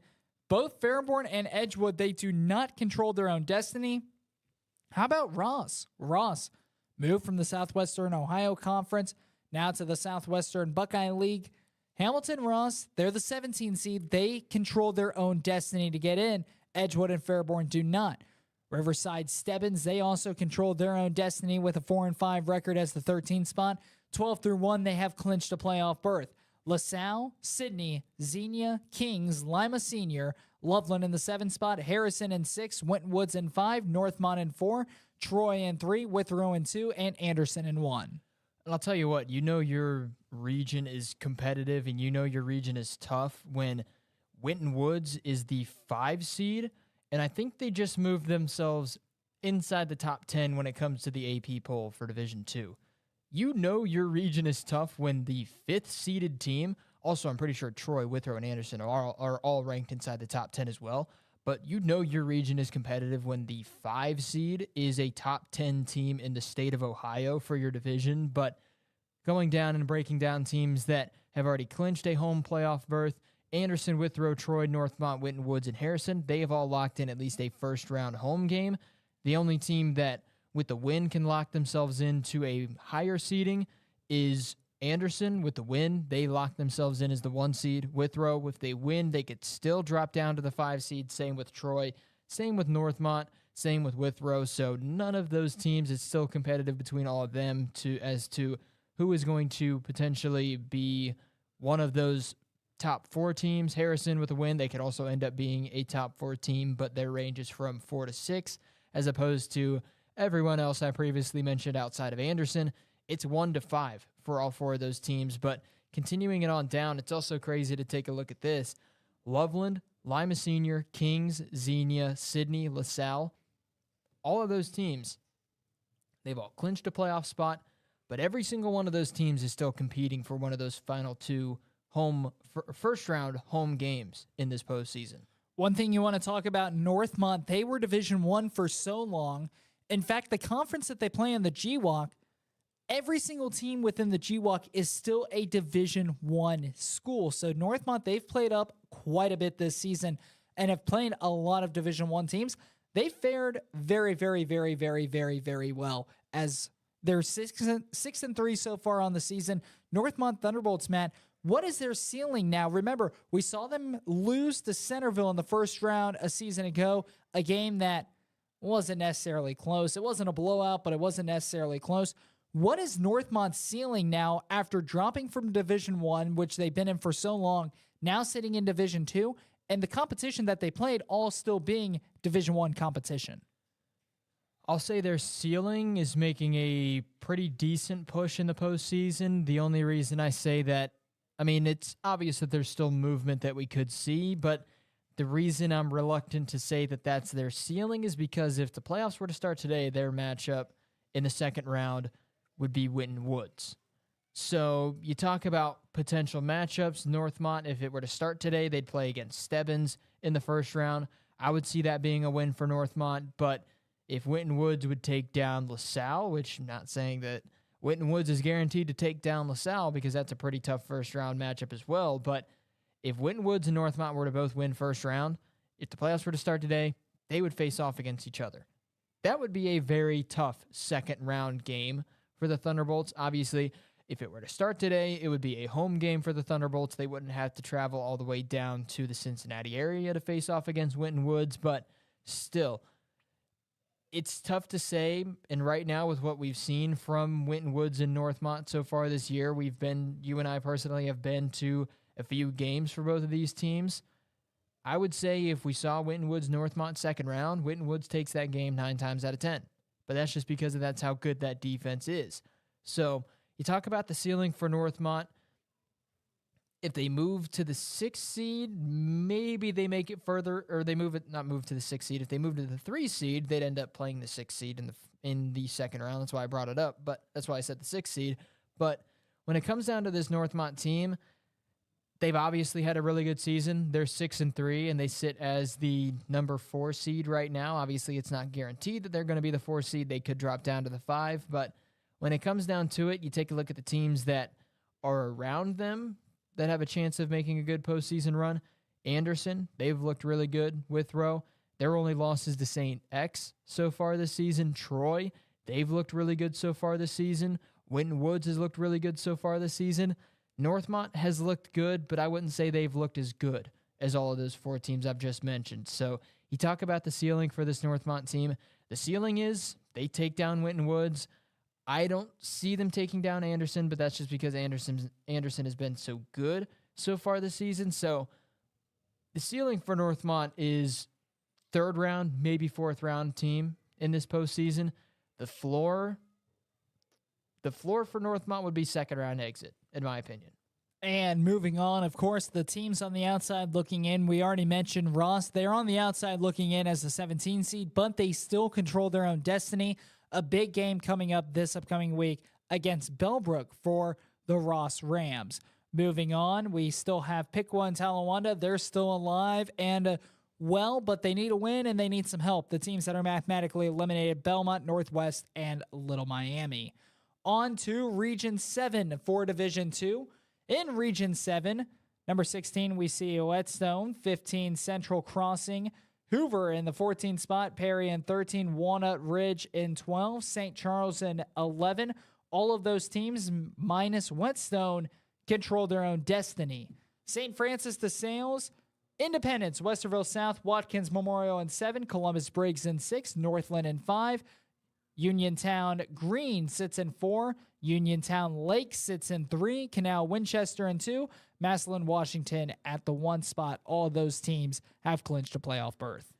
Yeah, and it's crazy to see that guaranteed a team that isn't, well, it's not as crazy to see a 9-0 team guarantee themselves as the 1 seed, but it's crazy to know that Canal Winchester, the number 2 seed, can't do anything to try to get that number 1 seed. That's what I was going to say is the craziest thing to see and think about. But the other interesting thing, too, it's kind of weird seeing this. With the win, it says Uniontown Lake is the number 3 team, and then with the win, Uniontown Green is also the 3 seed. It's kind of interesting seeing that 2 teams with wins are both the 3 seed. It's kind of interesting to see that right now, but still, when it comes down to it, not surprising at all that Massillon Washington currently has that 9-0 record guaranteed to be the number 1 seed no matter what happens. It's because of the competition they've played against. They're 9-0 and they've taken down St. Ed's this season. That's why it's not too surprising seeing this Tigers team be guaranteed that number 1 seed. It's because of the strength of schedule that they've played so far this year. It's not too surprising that they've locked in that number 1 seed. You know, Matt, one of the reasons I want to bring something up real quick. The reason why Uniontown Lake can clinch a 3 seed with a win and why Uniontown Green can clinch a 3 seed with a win is because it's the Battle of Uniontown this upcoming week. Those 2 teams will square off against each other. That makes Winner sense. will take the 3 seed. The loser could drop. Uniontown Lake, if they lost, they could drop anywhere 4 to 6. If the Green ends up losing, they could drop anywhere between 4 to 8. That makes sense. I wasn't able to see that because, like I said, my laptop doesn't want to allow me to pull up schedules and whatnot. That makes a little more sense now. Why it's the Battle of Uniontown. What a big rivalry that game is as well. Especially with the fact that both of these teams, like you just mentioned, with the win, they lock themselves in as the number 3 seeded team, and if whoever loses, you're not guaranteed a home playoff game in the 2nd round if you make it there as well. Matt, on the outside looking in, we talked about Whetstone. Right now, they sit as the 16 seed, but they do not control their own destiny. The team that controls their own destiny is Big Walnut from Sunbury, Ohio. And if they win, they're on the outside looking in, Matt. They are the 17 seed right now. If they are able to get a win against Canal Winchester this upcoming Friday, Canal Winchester undefeated, 9-0. If they can pull the upset off, not only will Big Walnut be going to the postseason, they can jump all the way to a 7 seed, which would be a home playoff team, a home playoff game for Big Walnut if they can pull the upset against Canal Winchester. If they cannot pull the upset, they still have a chance to make it in highest as the 14 seed. And yeah, there's a reason that Big Walnut right now on the outside looking in, there's a reason this team can be a home playoff team. when it comes to the first round of the postseason, it's because the team that, like you just mentioned, they face off against Canal Winchester, who has locked in, win or lose, locked in the number 2 seed in this region, in Region 7. So it makes sense that Big Walnut could be a home playoff team, even though they're the 17 seed right now. It makes sense that Big Walnut could move themselves all the way up to a home playoff team with a win this upcoming week. And on the outside, looking in outside of Big Walnut, we have Marion Harding, Tays Valley, Logan. They are mathematically eliminated. Mount Vernon still has a chance. So does Licking Heights. Wooster, they are mathematically eliminated. Franklin Heights, Dublin, Scioto, they still have a chance. Mifflin, Columbus West, and Worthington Kilbourne, they are all mathematically eliminated. On to Region 6 for Division 2, 16 through 1. It goes Lakewood in 16 for Fremont, Ross in 15. Rhodes sits in the 14th spot. Those teams are on the inside of the playoffs right now. They don't control their own destiny. Toledo Start, they sit in 13. They do control their own destiny, but then jump to number 12, Oregon Clay. They're in the 12th spot. They do not control their own destiny. But here are some more teams that do control their own destiny. 11 through 8. It goes Midview, Valley Forge, and Brecksville Broadview Heights. And then these are the teams that have clinched a playoff spot. 8 through 1, Westlake, Sylvania, Southview, Olmsted Falls, North Ridgeville, Avon Lake, Highland, and Anthony Wayne. And Avon sits as the top seed for Region 6. It's also crazy. You take a look at some of the teams that haven't clinched a playoff spot yet and teams that don't even control their own destiny. I talked about a few different teams. One team that comes to mind, the amount of movement that Urbana could see when it comes to their win. How about if they end up winning in Week 10, how about Rhodes? With a win, they could move up to the 8th seed, but they can also not even make it if they win in week number 10. So it's talk about craziness and talk about things that it's insane to see. We could see a team in Rhodes win and be a home team come postseason time, but they can also win and not even make it into the postseason. So it's one of those teams and one of those games that you take a look at possibilities with the win, possibilities with the loss for Rhodes. If they lose, their range is from the 10 seed to not even making it. But it's crazy to know that there's another team in Rhodes that could win and be a home team, but could also win and not even make it into the postseason. Matt, take a look at the 18 seed, Sylvania Northview. With a win, they could be the 9 seed. With a loss, there's no chance they can make it. They'll be out. It's crazy. It's just wild, the range that these schools can have, especially if you're on the outside looking in. How many times have we talked about in the show today that, oh, they're the 20th seed, hypothetically, oh, they're the 20th seed, but they could still make it as a home playoff team. It's wild. It's been such a crazy year for high school football, and it's kind of hard to believe that this time next week, it will be the real deal. We will be talking about the top 16 teams in each region making the playoffs. And yeah, like I said, and we've talked about it with a few other regions so far during this show, it's just the competitiveness that comes with these regions and comes with the teams that don't have that good of seeding right now, but there's so much potential. It's because of how competitive and how close these regions have been so far this year. I mean, like you said, you take a look at Sylvania Northview. They are the 18 seed with a chance to be the 9 seed with the win. That just goes to show how competitive and how close it's been so far in this region so far this year, because you take a look at other regions, it's not possible for teams that are on the outside looking in to make that kind of jump with Week 10's games. So talk about the competitiveness. You talk about the closeness. The only not close aspect so far of this region, Avon being the number 1 seed. Doesn't matter if they win or lose. They are the 1 seed guaranteed. And on the outside looking in, Amherst Steel, Sylvania Northview, Holland Springfield, Toledo St. John's Jesuit, North Royalton, North Olmsted. They all have a chance of making it. Here are the teams that are eliminated: Bowser, Waite, and St. Francis de Sales. Moving on, last but not least for Division 2 in Region 5, 16 through 1, we have Ashtabula Lakeside, Akron Firestone, Cleveland Benedictine. See, Matt, you're smart. Twinsburg in the 13th spot. Those are teams that do not control their own destiny, but they are still within the playoff picture entering Week 10.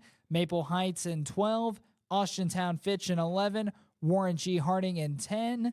John Hay in 9. Those are teams that control their own destiny. And here are the teams that have clinched a playoff spot. Shaker Heights, Akron St. Vincent, St. Mary, I beg your pardon.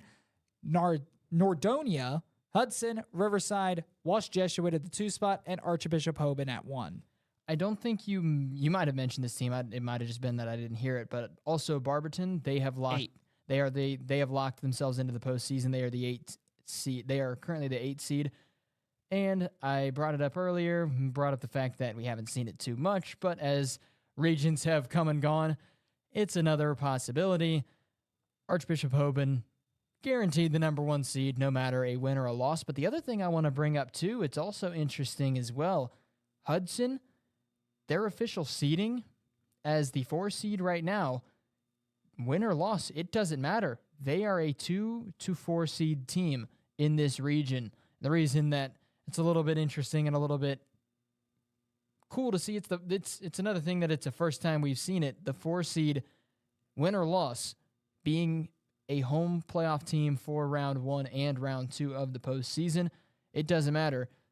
Hudson is the 4 seed, has locked in a top 4 seed. And the reason I bring that up as something that's interesting is because Riverside out of Paynesville, who is the number 3 seed right now, they've only clinched a top 8 seed.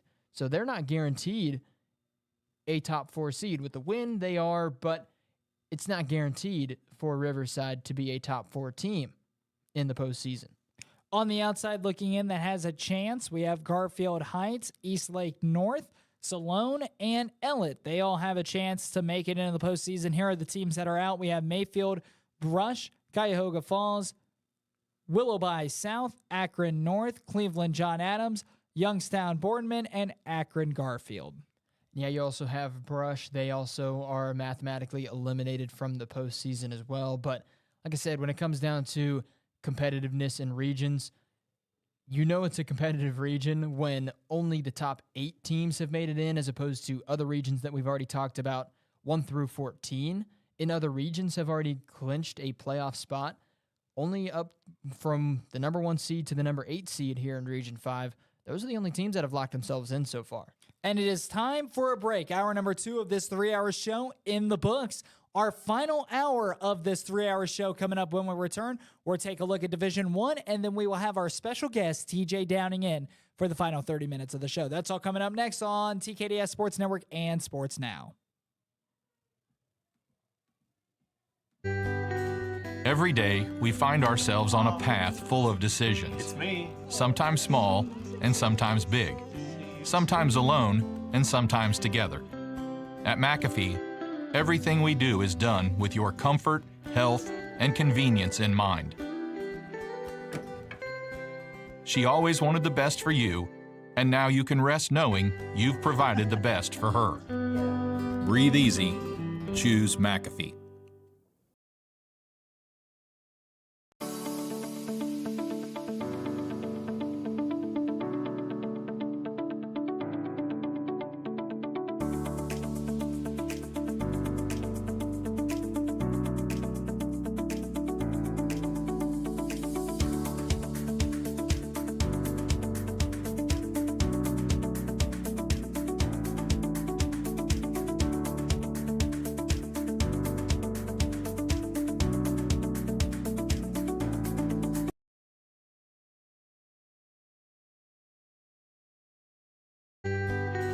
Every day, we find ourselves on a path full of decisions. It's me. Sometimes small and sometimes big.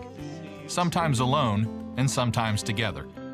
At McAfee, everything we do is done with your comfort, health, and convenience in mind. She always wanted the best for you, and now you can rest knowing you've provided the best for her. Breathe easy. choose McAfee.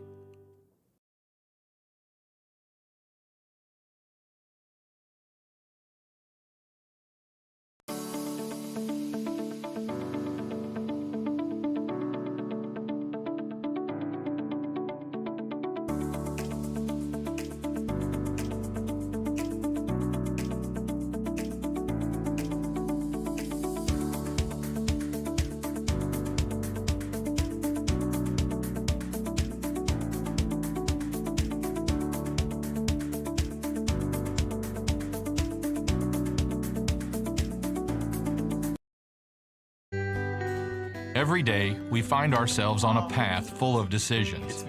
Sometimes small and sometimes big. Sometimes alone and sometimes together. At McAfee, everything we do is done with your comfort, health, and convenience in mind. She always wanted the best for you, and now you can rest knowing you've provided the best for her. Breathe easy. Choose McAfee.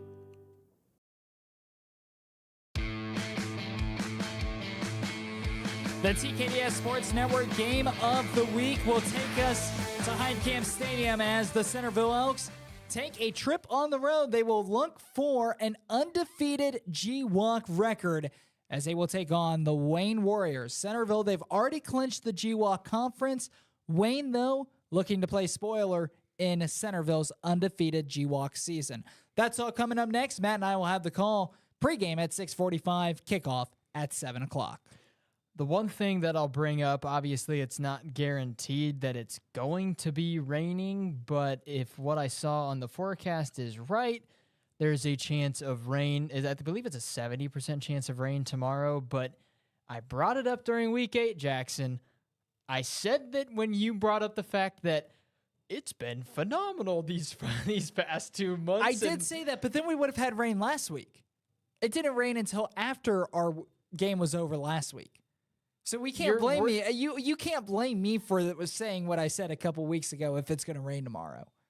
Yeah, I can. You said it's been phenomenal so far. No, because if it was the announcer's jinx, it would have rained last week. It did. You're just lucky after our game. You're just lucky both teams run the football so much. You're after just lucky, our game. You're just lucky CJ runs the football so much. If we were at let's say Waynesville game, if we were at that game, we probably would have had some rain in that one. So, well, still, it's just water. Wear your rain gear. Wear your rain gear, and we will be good to go. I'm not worried about it. I'm just bringing up the fact that you said it's been amazing so far this season. We've had phenomenal weather, and now there's chances of rain the last 2 weeks. Oh, it was bound to happen. It was bound to happen. It's been a very great season weather-wise. To be fair, it's Ohio. It should have already happened so far this season. It should have already been. An issue. So for anybody who wants to follow us on Twitter, our Twitter handles are down below.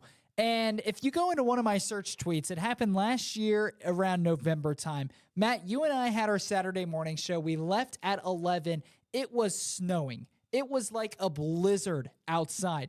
We get to the stadium. It was Trotwood. It was for a Flight Academy game. We get to the stadium. We cover the game, and you can't even see the field. It is so covered in snow, you cannot see the field. And then we went home, had about a 2-hour break. We went down to Lakota West High School for a high school football playoff game. We were working double that day, and it was completely sunny. Not quite warm, but not freezing. The snow was gone. And it was like a typical just no snow, just clear, sunny day. It was so weird. Some people might think, well, it was Trotwood to Cincinnati. There's a chance that you have snow in Trotwood and no snow down in the Cincinnati area. Even the drive down, though, there was no snow. No, the people at Lakota West said, yeah, it was snowing here earlier today. So some people that might think of it's northern Dayton or northwestern Dayton, I should say, all the way down to Cincinnati. There's a chance you get snow in one area and don't get snow in the other. No, the people at Lakota West said that their field was covered. They said that their field was covered. They thought that 3 hours before the game. They thought that they would have to have the shovels out to at least clear off the yard markers and the midfield logo and the end zone lines, but nope.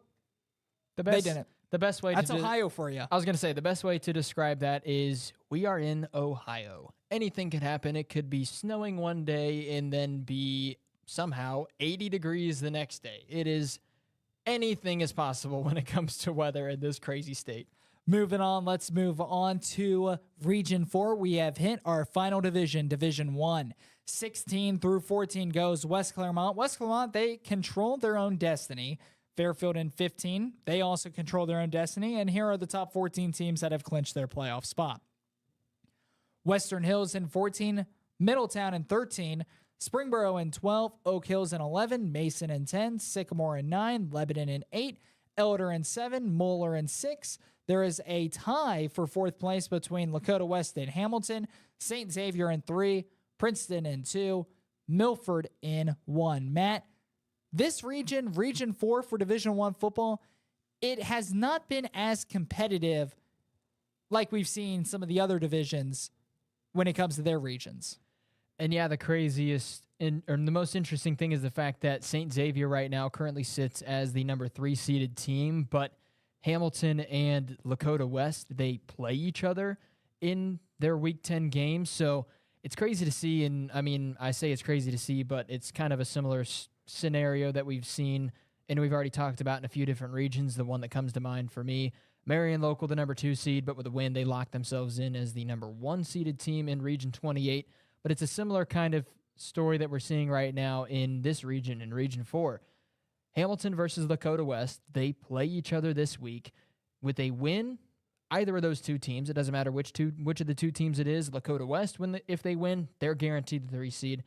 If Hamilton wins, they're guaranteed the 3 seed. So like I said, it brings up and makes me think of Marion Local and Ansonia in Region 28 because you've got a team who's currently seeded higher than the other, but the other team could win and guarantee themselves that seed. And that comes down and it comes to mind because St. Xavier, they're currently the 3 seed, but win or loss, they've already locked in a home playoff game for the first round, but win or loss, it does not matter. They are a 4 to an 8 seeded team. It doesn't matter. They can win by 115 points, and they are still not going to be that 3 seeded team that we see them at right now. Obviously, they're not going to win by 115 points because they're more of a defensive-minded team, and it's tough to win by 115 points in a football game right now. But when it comes down to it, Hamilton, Lakota West, they're currently tied right now for 4th, but either of those two teams, it's going to be Hamilton, it's going to be the Big Blue, or the Firebirds of Lakota West. They're going to end up being your 3-seeded team once Week 10 is in the books. Matt, we had a opportunity to see probably the craziest playoff point scenario come into effect this week if Wayne did not lose last week to Springboro. If Wayne beat Springboro last week, remember, Wayne beat Fairfield back in Week 1. Centerville beat Lakota East back in Week 1. Say Fairfield and Lakota East both won their Week 10 matchups. Say, hypothetically, if Wayne beats Springboro, they didn't, so everything I'm saying here does not come into effect. But if Wayne ended up beating Springboro, then we would have seen Springboro still yet to clinch. They would control their own destiny, but they would have yet to clinch. But Matt, remember, Wayne beat Fairfield Week 1. Centerville beat Lakota East back in Week 1. Wayne and Centerville, if Wayne did not lose last week, would be playing for a GWAC title. And assuming Fairfield and Lakota East both won their football game, or say that even they both lost their football game, if they both had the same situation, same scenario, whoever won that Centerville-Wayne game would have been the team. If Centerville won, Lakota East would have made it in the playoffs. If Wayne won, Fairfield would have made it in the playoffs. But now, Wayne ended up losing. So everything, it just would have been crazy what would have happened if Wayne was able to beat Springboro. That did not take place. Fairfield, they now control their own destiny.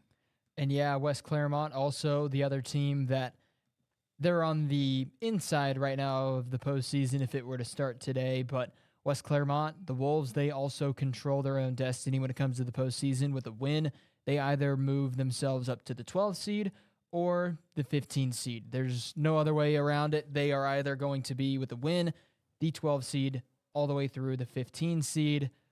But Fairfield, they also do control their own destiny with the win. They are either going to be the 15 seed where they sit now, or they would drop all the way down to the 16 seed, which is where West Claremont sits. And it's not too far of a drop, but it's a drop, and it would mean Milford or Princeton in week number one, or in not week number one, but round number one of the postseason. And the only other team right now that has a chance, they don't control their own destiny, but they have a chance of making it in, is 17-seeded Lakota East. I will say this. We have seen Fairfield at their full potential this season. Yes, they're only a 2-win team, but some of the games that they've played this season, they've played really close in some games.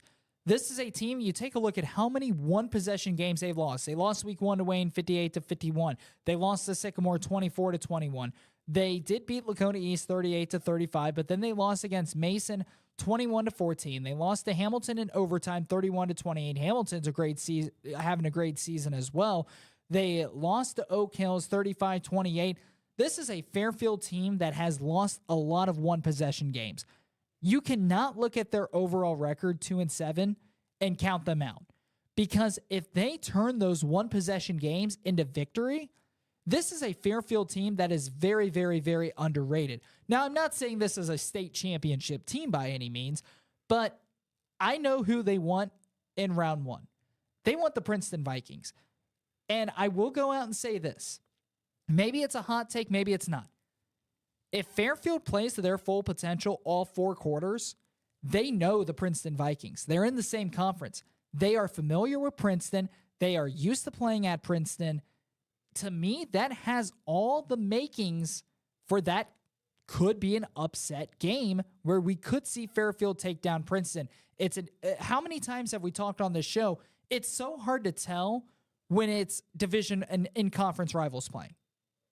That's where you see the most upsets happen, when it's in-conference rivals playing. If Fairfield wins and they face Princeton, which there's a very good possibility that could be the case in round 1 of the playoffs, Fairfield, underrated team. Princeton, you can't overlook Fairfield. They beat them 35-14 the first time they played.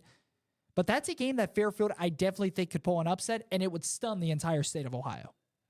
Yeah, I would say that anything is possible, but when it comes down to how good Princeton has played so far this season, you talk about it's tough to win 2 games against the same conference opponent, but I would say that's more of a possibility when it's 2 teams that are towards the top. Like if we were to see Lakota West play Princeton in the postseason, then it would be more of along the lines of, man, it's going to be tough for this Princeton team to take down Lakota West. I'm not saying it's completely out of the realm of possibility, but it's more likely to see, if we were to see, I mean, even Hamilton's in that conversation too, because they're also a GMC team.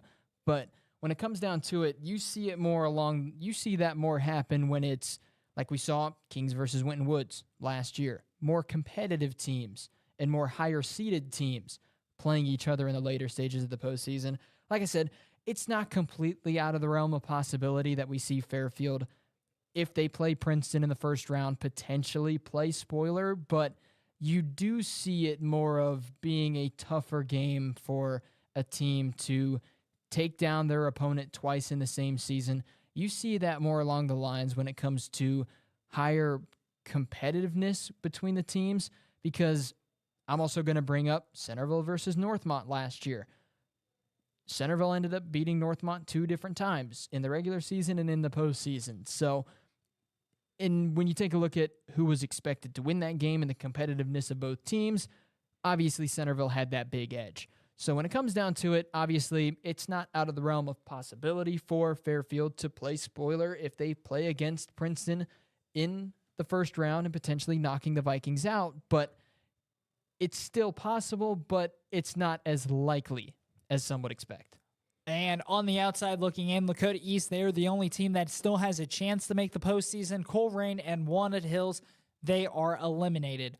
On to Region 3. Region 3, the top 16 teams, they all control their own destiny. It goes Reynoldsburg, Newark, Westerville Central. And the teams that have clinched a playoff spot, 13 New Albany, Groveport, Madison, and 12 Thomas Worthington, and 11 Lancaster in 10, Hilliard-Davidson in 9, Grove City in 8, Westerville North at 7, Upper Arlington in 6, Hilliard-Darby at 5, Pick Central in 4, Gahanna-Lincoln in 3, Pickerington North in 2, and Hilliard-Bradley at 1.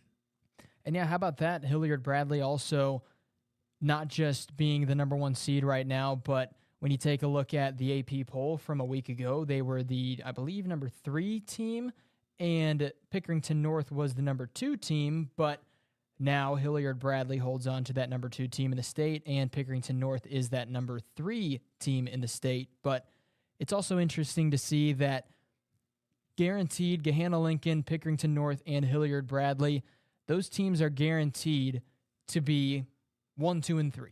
There's no movement that we're going to see when it comes down to Pickerington Central possibly taking that 4 seed, taking that 3 seed. That's not possible when it comes down to the current points for all of the teams. So Pickerington North, Gahanna-Lincoln, Hilliard-Bradley, all of those 3 teams are going to be either 1, 2, or 3.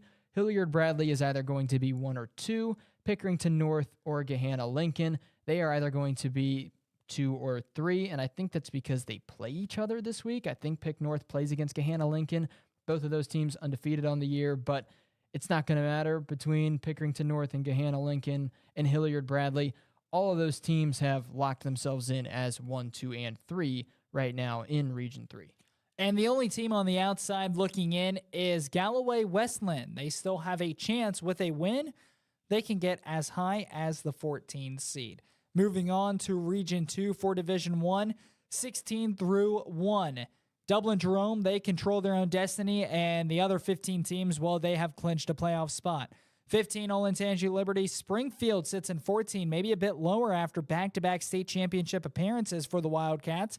Marysville in 13, Olentangy Orange in 12. Kettering-Fairmont, they were a lot higher on this list, but a 3-game losing streak for the Firebirds. They sit 4-5 overall. They're the 11th seed.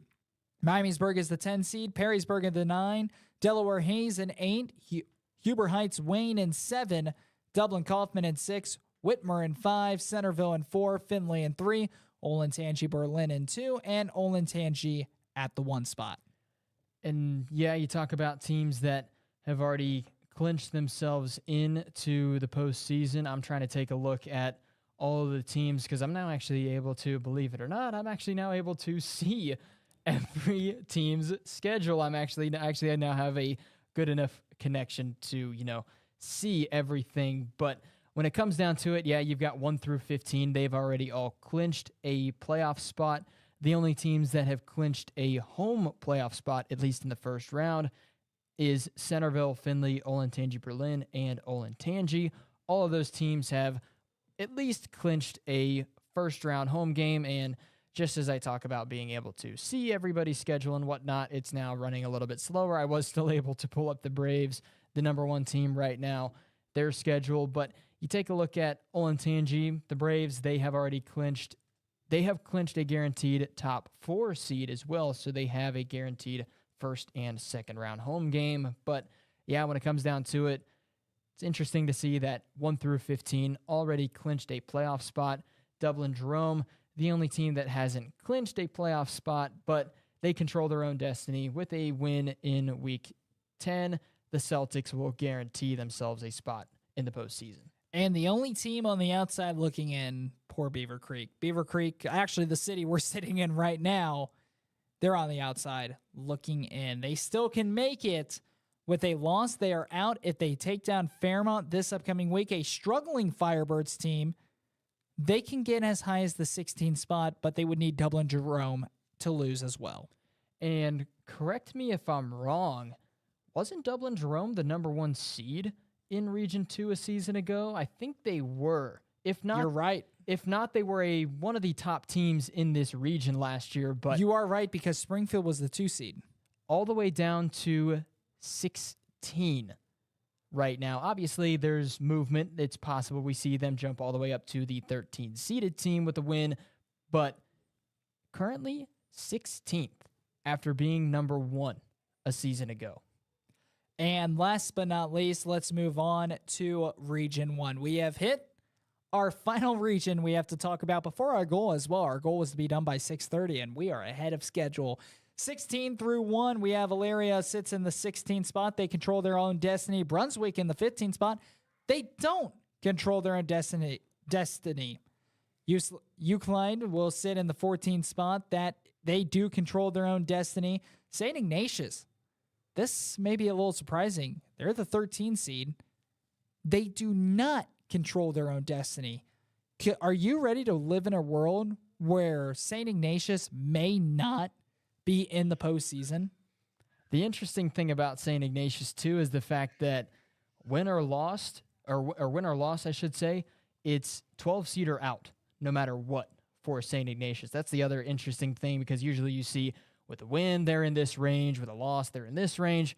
For St. Ignatius, it is win or loss, you are going to be the 12 seed down to the 16 seed, or you're not even going to be in to the postseason. So, and yeah, you bring that up too. It's kind of crazy to see the possibility. It's possible it doesn't end up happening. It's very possible that the Wildcats of St. Ignatius end up winning, but it's possible that St. Ignatius doesn't make it into the postseason this year. Yeah, I don't know if I'm ready to live in a world where St. Ignatius is not a playoff caliber team. That's just absolutely wild to me.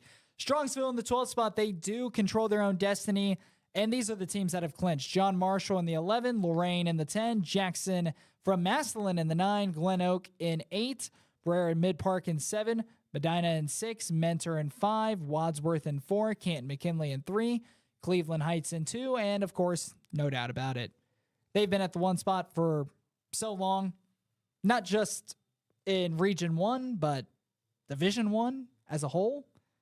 St. Edwards. Yeah. I don't even think I have to mention their name. Not too surprising seeing the Eagles be the number 1 team. And now me taking a look at it and looking a little bit further into it, I think the reason that St. Ignatius is at 12 or out right now is because the final team that they play on the season is not an in-state opponent. But when it comes down to it as well, you take a look at this St. Ignatius team so far this year, they have, and it includes the team that they play this upcoming week, Football North out of, it looks like, Ontario, Canada. So when it comes down to it, you take a look at all of the teams that St. Ignatius has played so far this year. There has been one team that is not 500 or better.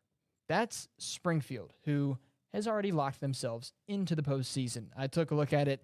Football North is out of Canada as well, out of Ontario. But when it comes down to it, I think that's why we're seeing St. Ignatius being at the 12 seed or out, win or loss, is because it's not an in-state opponent, so it can't count for points when it comes down to making it into the playoffs, or when it comes down to points going towards or against the St. Ignatius team. I think that's another reason why they don't control their own destiny. It's because they do not play an in-state, well, at that point, an in-country opponent in the final game of the regular season. On the outside looking in, Normandy, they are on the outside looking in, but they still control their own destiny. And with a loss, if things go their way, they still could make the 15 seed. If they win, they can get as high as the 12 seed. They have a very tough Buckeye team coming up this upcoming week. And Matt, one thing that really hurts Normandy right now, that week 1 game against Lincoln West, it was canceled. And that could ultimately come back and bite Normandy. And then, of course, Stal Monroe Falls, they are on the outside. They still have a chance. They have not been eliminated, but they need a lot to go their way. If they win and if they still get the help that they need, they could be a 12 seed. And yeah, Stal right now, the only team that with a loss is guaranteed out of the postseason in Region 1. Like you mentioned, they can, with a win, move all the way up to the 12 seed, but they can also, with a win, still not even make it into the postseason this year. But right now, Stal, at least in Region 1, the only team that, with a loss, is mathematically eliminated from the postseason in Region 1. Yeah, and Monroe Falls, usually a very good program, and they will be going up against Twinsburg this upcoming Friday in a must-win scenario. Matt, how about that? We did it. 28 regions before 6:30. Got it done. That's all that can be said is we got I can it put done. my auctioneer's voice to rest. Away for now because away. We still have 30 minutes of the show, but we still have 30 minutes of the show, and the reason I say you are only putting it away is because of next week and the week after. Well, we still tomorrow, we still have to bring it out. Even tomorrow, we're at Wayne Centerville. I had the play-by-play. You had the you have the analyzing side of things, the color announcer.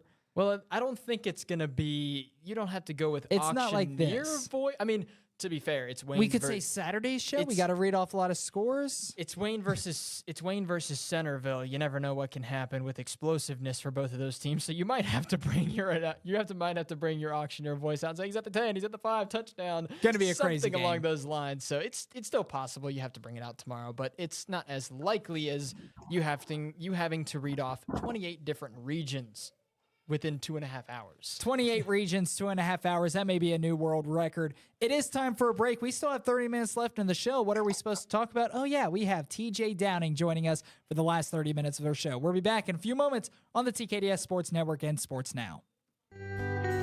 Every day, we find ourselves on a path full of decisions. It's me. Sometimes small and sometimes big. Sometimes alone and sometimes together. At McAfee, everything we do is done with your comfort, health, and convenience in mind.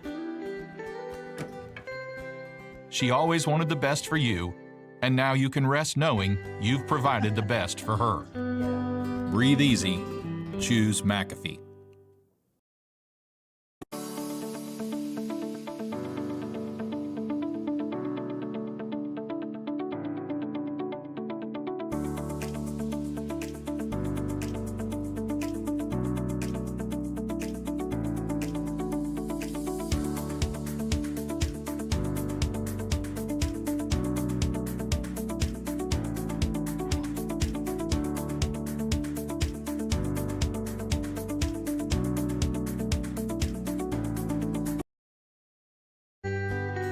Every day, we find ourselves on a path full of decisions. It's me. Sometimes small and sometimes big.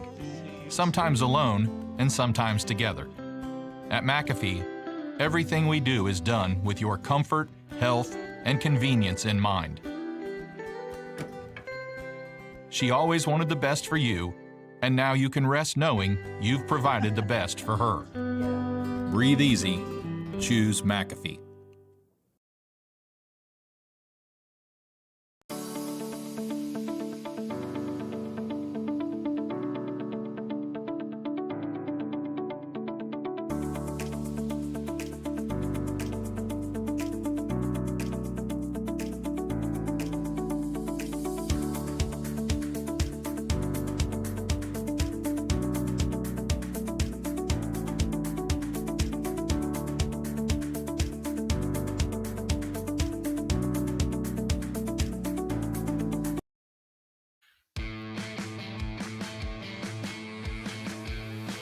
We welcome you back here to Sports Now. Jackson Lightcap alongside Matthew Pennington, and we have our first guest on this show. It's TJ Downing from Stark Media. TJ, can you hear us?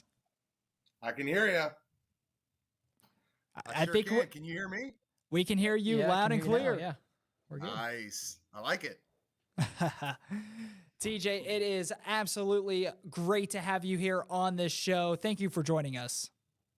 Oh, hey guys, thanks for having me. I'll tell you what, TKDS Sports, what you guys do not only down there throughout the entire state of Ohio, throughout the country for that matter, all the way down to Florida, getting ready to introduce, I believe, some hockey up in Canada. TKDS Sports, man, it's a place to be, baby. Absolutely. And TJ, you're going to be coming on with us, and Stark Media will be helping us for the playoffs up in the Canton area, I do believe. Yeah, the entire really Northeast Ohio region up here. And, us as a company, Stark Media, we've kind of operated through the Stark County, let's call it greater Stark County, Summit County, a little bit of Tuscarawas and Carroll County. even dipping a little bit over even to Mahoning area. But it's so just such a hotbed of football. You guys know that, man. I mean, it's the birthplace of football, Canton, Ohio. We got the Hall of Fame right here. We got probably the biggest rivalry in high school football in North America happening this Saturday at Tom Benson Stadium, and it's McKinley and Massillon. I mean, it doesn't really get any bigger than that. So I know one of the teams that we're going to talk about, the Massillon Tigers, this could be their year, man. They are strong. They might be any division might be the strongest team out there. So before we get into all the talk for high school football, obviously TJ brings a lot of knowledge for Northeast Ohio to the table. We're more Southwest guys. That's where we're from. But so a little bit of background on TJ. TJ, I believe you played football at The Ohio State University. You've been an Ohio State guy through and through. Yep, there it is, all the jerseys. You've been an Ohio State guy. There's Matt repping the Buckeyes as well. Big game coming up for them against Penn State this upcoming Saturday. So you've been an Ohio guy through and through. And then, of course, we ended up meeting you last year at the state championship games. Well, you had the call for a few of them, I do believe. Yeah, man, that was cool. You know, it was my first chance to get, or my first opportunity to get a chance to meet Kevin. Everything, finding out from A to Z what you guys do there. You know, you and I hit it off, Jackson, and Matt, you were down there. I believe you were doing a lot of stuff on the field. Got a chance to wrap with Eve on the final game of the weekend, and that was Glenville and Wyoming. Man, I'll tell you what, just it was a great way to end the 2022 season last year, especially with Ted Ginn Sr. winning that first state championship. Just the energy, it was electric over there. And what Tom Benson Stadium does, it gives you the perfect venue. Again, the birthplace of football right here in Canton. I had a good conversation with Tim Streed the other day from OHSAA, and it's like, you know, when you put those games inside the horseshoe and you pack 10, 15, maybe 20,000 people in there, it's when you've been in there and there's 105, 110,000 people, it's not really that cool when there's only about 10 or 15 G's in there, you know? So I think Tom Benson Stadium is the perfect venue. And getting a chance to meet you guys was really it was the icing on top, man. That was really, it was my pleasure, you know? Well, TJ, it's been an absolute great time, especially getting to know you and starting to work together. I'm super excited. And of course, we're going to have you on this show quite a bit here in the next couple of weeks as well, while playoffs are really heating up. And TJ, you mentioned you think it's Massillon's year this season. What's some of the things that you've seen up in Northeast Ohio this year? Who are some teams to watch out for, even outside of Massillon? Who are some teams to keep an eye out? Some sleeper teams, maybe? What are you seeing up in Northeast? Well, let's just break them down first, man. You know, and there's been, I don't want to call it a stigma, but you know, the smack talk that has gone on around their program for years, that, you know, they have those state championships, but those were won in an AP poll situation. It was never a playoff format state championship. Takes nothing away from the history of what that program is. It's as rich a history as anybody in the country. And, you know, we were able to kick off the season up here with one of our partners at Ohio Big School Football up here in Northeast Ohio. We had the 4 games, one which was Valdosta and Massillon, which was played over there at Paul Brown. And then there was the 3 games on Saturday, one which featured St. Ed's in the morning against, I believe, 6-time state champ Center Grove out of Indiana. Then you had Hoban on Frederick Douglass, a reigning state champ out of Kentucky.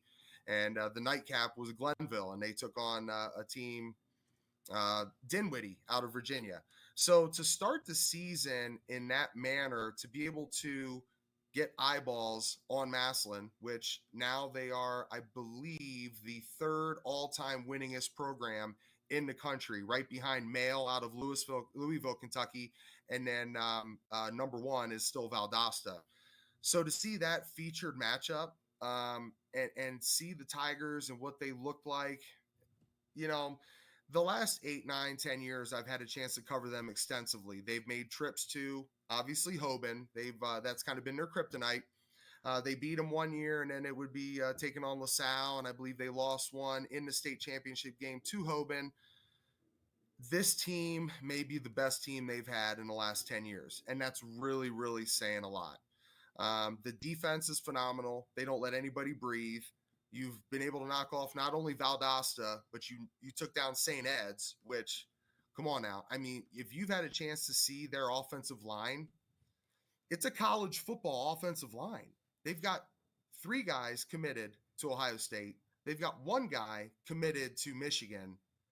And I mean, you could put anybody back there at tailback and they're going to be able to run through those holes. So for Massillon to beat that team, to me, it says a lot about them. The offense, great offensive line. The running game is stout. There's multiple running backs. Mylan Lennox is now healthy. He's back. Jameer Gamble, who may have been like 2nd or 3rd on the depth chart coming into the season, has now firmly established himself as one of the best in Northeast Ohio. The passing game led by DeJuan Owens. There's not a bunch of standout wide receivers like you've seen in years past. Ardell Banks, who went down to Kentucky last year. This is an outfit that I think if they get past Hoban, they're going to be able to win it all. Now, that's the monster, right? Hoban, whole different monster. I believe 10 guys already now are committed to Division I college football programs. So to get past them, I'm excited to see what happens between St. Ed's and Hoban this weekend. That is going to be a huge, huge football game. Some other teams up here to really look out for. I'll tell you what, West Branch, the West Branch Warriors, they've been on the map over the last couple of years. Their quarterback who graduated last year, Drew DeShields, he is now playing, he's at Kent State. He's a backup quarterback there. And this kid, Bo Alazos, I had a chance to get eyeballs on him last week. They went and they played Carrollton. They hosted Carrollton at home. And both teams undefeated in the EBC, the Eastern Buckeye Conference. And it was a running clock by the first series in the 3rd quarter. Bo Alazos, the quarterback for West Branch, has tons of weapons to work with. A 6'7", 220-pound tight end who's only a sophomore. You think about small schools, people being able to cover down on that. That's going to be really difficult to do. Last year, they ended up, they beat Buchtel to advance, and then I'm drawing a blank on who they lost to, but they were only 2 games away from being in the state championship game. So that's another small school one to keep your eye on. And TJ, one school that Matt and I have talked about a lot on this show last week and even into this week is, it seems like, obviously Glenville, tremendous team, won the state title a season ago, but it seems like a lot of teams are writing them off because of their overall record. They look at the record and there's like, oh, that's not the same caliber team that they were a year ago. But when you take a look at the level of competition that Glenville has played, they're very much in contention for another state title this season. They are. And Deshaunee Jones, I mean, what a stud out of the backfield that is. I mean, he's huge, big legs, physical runner.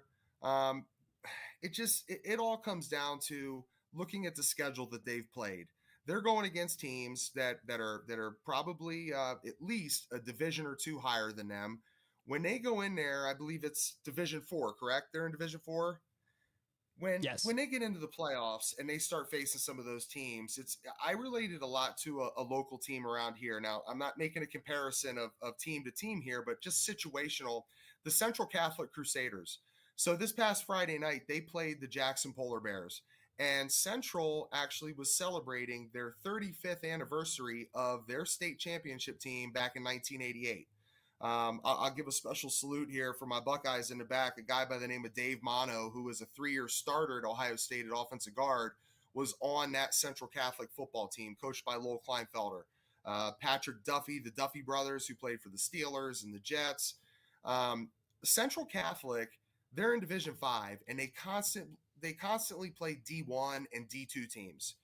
And so by the time they get into the playoffs, their record may be 6-4, 5-5, but they've played teams that are bigger, faster, and maybe stronger than them, deeper than them.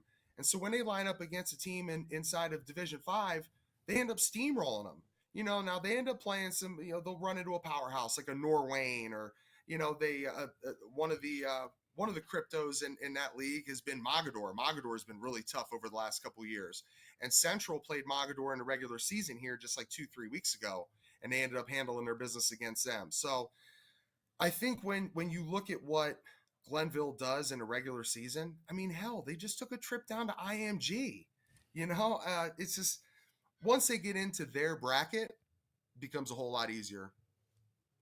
And yeah, you take a look at Glenville this season. Do you see them being back-to-back state champions? I mean, you mentioned the tough schedule they've played, and the 3 losses they have, those teams they've played, they haven't lost a game. Avon undefeated on the year, Archbishop Hoban undefeated on the season, and then as you mentioned, IMG, it feels like a factory for college football talent. So you take a look at this Glenville team. Do you think it's possible that they go back-to-back state champions this year? Honestly, coming into the football season, when I saw them week 1 against that reigning champion down there in Virginia, Dinwiddie, I saw that Glenville football team, and I said, "They're without a shadow of a doubt, we will see them right back here in Tom Benson Stadium in Week 16." So, yeah, to your question, yes, I really feel like they will. I don't think there's anybody out there that's really behind their offensive line and just turn hand off, give it to Deshaunte Jones. I don't see anybody in that division being able to stop that. Now, as you guys are very versed in what's going on there down south, I am not as much. So there may, Wyoming, we saw that. That wasn't even a competition, right? There might be somebody that could creep up, but I'm gonna tell you right now, I would not expect them to at least be in the state semis when it comes down to it in Week 15. And, we talk about on this show, one of the most competitive divisions I think that's here played in the state of Ohio this season is Division 5. It seems like there are so many teams that have a chip on their shoulder. We see Ironton, they've dominated so far this season. They lost in the state championship a year ago pretty handedly as well. They're coming out, they're 8-1. It seems like they have a chip on their shoulder. They want revenge. And then the Valley View Spartans, a team that's right here in our backyard down southwest Ohio.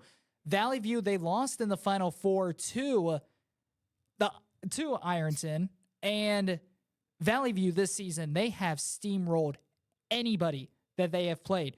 And I mean, even just going into the AP poll for Division 5, you also have Perry, Liberty Center, Coldwater out of the MAC. We know how great the MAC conference is. Division 5, to me, I think is going to be the most competitive division for the playoffs, especially to who it brings home that state championship here in December. Well, so I believe, is it Coldwater and Marion Local they play this weekend? Yes. And I think both of them, obviously, typically, I don't know what is in the water out there. There's something. It's crazy. I mean, I can remember back, I want to say it's like 5, 6, 7 years ago. I think everybody but maybe one team in their league out there was in the state finals. Delphus St. John's, Fort Fry, Minster, Coldwater, Marion Local. I mean, that is crazy when you think about it. So, for me, it's hard to say with all these great teams out there who's going to finally get it done. But I think that the herd kind of thins itself once we get past the regional finals. I like that we have 16 teams that get into round 1, but a 1 versus 16, like, hey, my Glen Oak Golden Eagles up here, they go, I think it was a year or two ago, and they had to go play St. Ed's. It was a 1-16 matchup. That's sending the Lambs to slaughter, right? You're going to have a running clock again by halftime. But to me, I think I would love to see Valley View and what they're able to do. But when you think about what happens out there in that league with Coldwater and Marion Local, I mean, Marion Local, I believe it's 11, 12 state championships, maybe even more than that they put on the shelf. I know that Ironton, because I called that game alongside Marty Bannister, South Range. It was cool to see Coach Yeagley go out with that state championship, and it really cemented how strong the Mahoning Valley was up here with not only them, but Canfield won a state championship. Somebody else did. I'm drawing a blank on who it was, but you had 3 state champions up here. Buchtel ended up, or not Buchtel, Akron Hoban. Hoban was in it. You think at the smaller divisions, what it takes, it's two-way guys. You're going to play both sides of the football. You don't have a ton of guys on the roster. You got to be tough. You're not, maybe going to have the biggest guys out there, but you got guys with, stuff right here on the left side of their chest. It's all heart football. I'm interested to see how Ironton does come back this year. I know the program that they have down there. I played at Ohio State with guys like Reggie Arden and Tyler Whaley. I know that probably put a really bad taste in their mouth the way South Range kind of beat up on them. I don't think Ironton was expecting that. That doesn't typically happen to Ironton, but it was cool to see South Range get that state championship for Coach Yeagley on his way out. He rode off into the sunset. And we just talked about Division 5. That's another team, Canfield South Range. They're 8 in the AP poll that I completely forgot to mention. They're another team that's once again in the running. And this season, obviously, every single season for high school football, you're going to have the same teams. You're also going to have some different teams come up out of nowhere and stuff. And that's what makes each and every season so entertaining, because it's so different from the previous season. Yeah, and for me, I want to see new teams. I want to see new blood. Again, to jump on the Glenville thing, I had no idea that they were the first Cleveland City public school to ever win a state championship. And so many of us think about what happened with all the great players that they've had come through there. I saw a graphic. It was like from the turn of the century, like 51 dudes from Glenville have gone down and played at Ohio State. So you would think that by now they would have had that state championship, but it's nice to see a new team get in there and win it. We see a lot of returning players. We just talked about Marion Local. They're always in it. I want to see somebody, like the Massillon Tigers. I would love to see them get that playoff state championship win, kind of put some of the critics to bed, put some of the talk of paper championships to bed. It's always good to see a new player. And I mean, when it comes to Division I don't know who's really going to be able to bang with St. Ed's.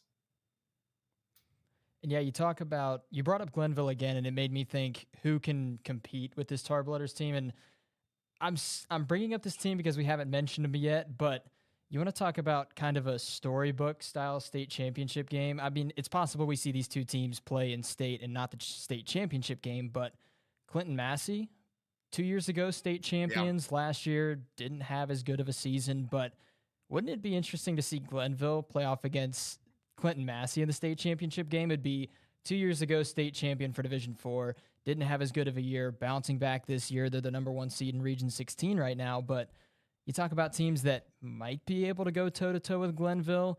Obviously, Clinton Massey didn't have as good of a year last year, got knocked out by Wyoming, who made it to the state championship game. But it seems like if there's any team in Division 4, it could be Clinton Massey. But still, I think I'd love to see Clinton Massey versus Glenville in the state championship game. But, I mean, you never know. You talk about competitiveness. Wyoming, they're number 4 right now in Region 16. So there's still a lot of competitiveness, but I think if there's one team in Division 4 that could go toe-to-toe with Glenville, it's Clinton Massey, but still, I think it's a tough ask for anybody to try to go toe-to-toe with Glenville right now. Oh, 100%. And it's tough too. It's so hard to, over the last couple of years, keep up with all the changing of competitive balance, where I believe some teams have gone up from D4. Is Ursuline still in Division 4, or are they Division 3? Youngstown Ursuline? We can give some research real quick. I'm taking a look right now. They're 3 right now. I'm giving you guys a homework assignment, man. Hey, first of all, shout out, man. I love your guys' new digs. You got the new studio over there, man. So it's like, hey, it's back to school, right, man? You got your study table right in front of you. I believe it was. They're Division 3 Region 9 right now. They're the number 1 team in Division 3 Region 9. So was that Ursuline and Clinton Massey who played a couple years back, and that game ended up going to overtime in the state championship game? If I remember right, I think it was Ursuline who faced off against Clinton Massey. I think it was, but I do know Clinton Massey ended up won winning it, the state, but I think Ursuline does ring a bell for who they played against. Yeah, I think they ended up going into overtime, and Clinton Massey was able to get it done. I'll give you a team here that I'm going to get a chance to cover this weekend or actually tomorrow night. It's already here. Can you guys believe it's already week 10 of Ohio high school football? I mean, not at all. Ridiculous. No. Time has just absolutely flown by. I've pretty much said it every single week. It just feels like it's still week 2 almost, but it's just insane that we're already at week 10 and we're going to be saying it 3 weeks from now, saying it's crazy that we're already in week 3 of the postseason, but It's just insane how fast time has flown by this year. To me, I'm still Well, in last season's mode. I still Yeah. haven't even realized that it's a new season and it's already almost over. we constantly after the season's over, guys on the football teams, they get into their winter conditioning and training if they're not playing another sport, and it's a long spring, and then they get into summer workouts, and it just seems so long until we get that first week of Ohio high school football, and we wait so long, and by the time it gets here we blink. And even for us as broadcasters, guys, it's like boom, we're in week 10 now. We are really, like you said, Matt, getting ready to start over because we're going to have a fresh 6 weeks all the way the road to Canton. But man, you'll blink again and you'll be in week 3 or week 4. It'll be regional finals. It's like, wow, where did this season go? But tomorrow night, I'm going to get a chance to call the Canton South Wildcats as they go over to Northwest, to Smilex Stadium. Now, Northwest, they've had a couple nice runs over the last couple years. They have they're sitting at 5-4. Now Canton South is 9-0, looking for the perfect season. They are at quarterback. I'm telling you, this guy, I hope you guys get a chance to see him. I want to say that Canton South went to, I believe it was the regional final, and maybe took on West Jefferson last year, and they ended up losing that game. It was a shootout. This kid at quarterback for Canton South, Poochie Schneider, right now he's committed to Sacred Heart. I believe they are ranked second or third in Division 4 in the state of Ohio. Canton South, this kid, Poochie, came in, started as a freshman. If you guys remember the name Cam Blair played for Sandy Valley, and Cam is now a quarterback over at Ashland for the Eagles. Cam Blair set the record in Stark County for all-time touchdowns. He's the touchdown king. He also said him and another guy, there was the yardage mark. Poochie Schneider is 9 touchdowns away from becoming the all-time touchdown king in Stark County. He's already surpassed, by this weekend, tomorrow night, he will go over 10,000 yards passing for his career. And you guys know how strong that is, because you got to come out of the blocks starting as a freshman and put up good numbers to be able to achieve that by your senior year. He's now got a bunch of D1 schools starting to sniff around. I know Eastern Illinois has now offered him. Army has offered him. And we were on our show last night, and I'm saying, man, dude, like, you need to go to Eastern Illinois. Like, look at Tony Romo. You come out, you get the big contract from the Cowboys, you get to marry Jessica Simpson, you get the Ferrari. Now you're calling games next to Jim Nance. Like, come on, Poochie, Canton South, that could be your future right here, right? So, but this guy is really talented. He can run as well as he can pass. He's got, the toughness just oozes out of him. 3 weeks ago, guys, he's running part of maybe 150 plus yards that he had on the ground that night. And in the first half of the football game, he gets tackled and he dislocates his pinky and it's lacerated. So the bone came out of the skin. Dude gets a couple stitches, tapes it up, and he's back out there next week just doing his thing. Big numbers, over 200 through the air, another 100 on the ground. So this kid really, he epitomizes what you would want for a quarterback: toughness, heart, all that. And I would like to see the Canton South Wildcats make a nice little run here in the playoffs. It would be fitting for this kid and what type of career he's had. But a lot of what we see small school wise up in my area is that you got a high-powered offense, but do you have the defense to stop or slow a Deshaunee Jones? That's the X factor right there. And yeah, it's funny enough that you bring up West Jefferson because you were talking about explosive. I was actually just about to mention that too. Yeah, you're talking about explosive quarterbacks in smaller schools. West Jefferson's got Austin Busher right now. He's a sophomore who's 1 yard shy of throwing for 2,900 yards this season. 30 touchdowns, 5 picks. And he's only a sophomore. And he also plays DB as well. So he's playing on both sides of the football. But you talk about explosiveness. The first player that came to mind, and it was funny that you brought up West Jefferson because he plays for the Rough Riders, but you want to talk about a quarterback that could have those kinds of numbers? I mean, I'm high on Austin Busher.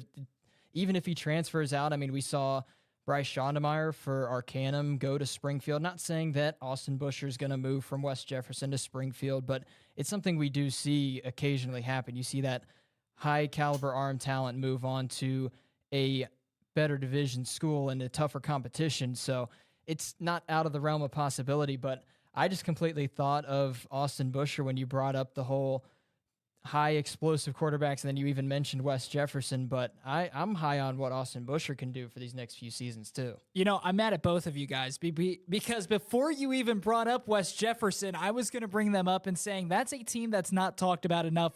When it comes to Division VI football, Austin Busher, sophomore quarterback, 6'4", 165 pounds. He is making a case to be not only to get Wes Jefferson where they're at, but also he's making a case to be a Mr. Football candidate in the state of Ohio. He has been that good for Wes Jefferson. Wes Jefferson they'd still be great, but they would not be as great without Austin Busher. And Austin Busher, it's funny how you guys both bring it up. I guess great minds think alike because, yeah, I'm mad at you guys now. I was going to bring it up before either one of you guys brought it up. She's my guest picker for the night. She came downstairs and she said, "Daddy, I heard you guys were talking about Pickerington North and Gehanna." She's, we I did not say that. we I like- did not say that. We like 9-0 football games. No.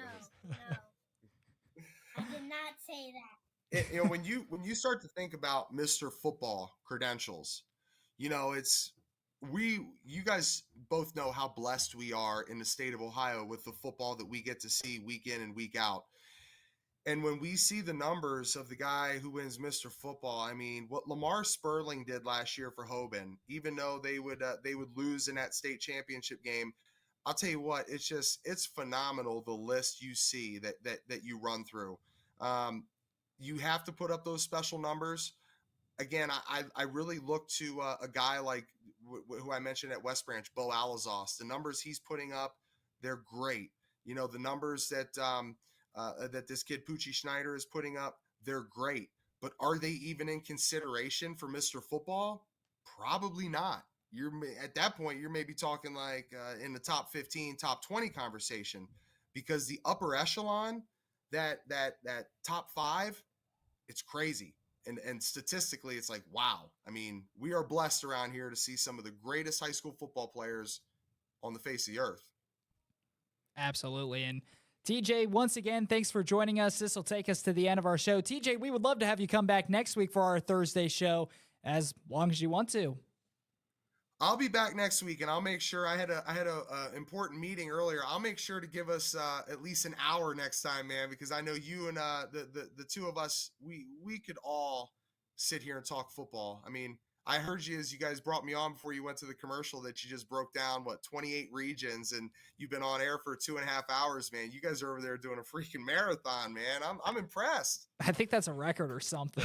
That has to be. We got to try to cut it down next week. He said maybe being on for an hour. Let's try to get 28 done in 2 hours. Time to break our own records. See if your auctioneer voice can get it done, Jackson. Hey, records are meant to be broken. Hey, I'll see you guys absolutely. next week, man. Whenever you guys need me, I'm here for you, man. Love you guys. Love what you guys are doing, man. And happy to be a part of the TKDS Sports family. Thank you, Matt. Thank you, Jackson. TJ, thank you for coming on, and we look forward to next week. We're going to have some great conversations next week. But once again, ladies and gentlemen, coming up tomorrow, the TKDS Sports Network Game of the Week. Myself, alongside Matthew Pennington, will be at Wayne High School as the Wayne Warriors will take on the Centerville Elks. But until then, alongside TJ Downing, Matthew Pennington, our engineer, Kevin Fowler, I'm Jackson Lightcap. Thank you for joining us, and we'll see you next time on Sports Now.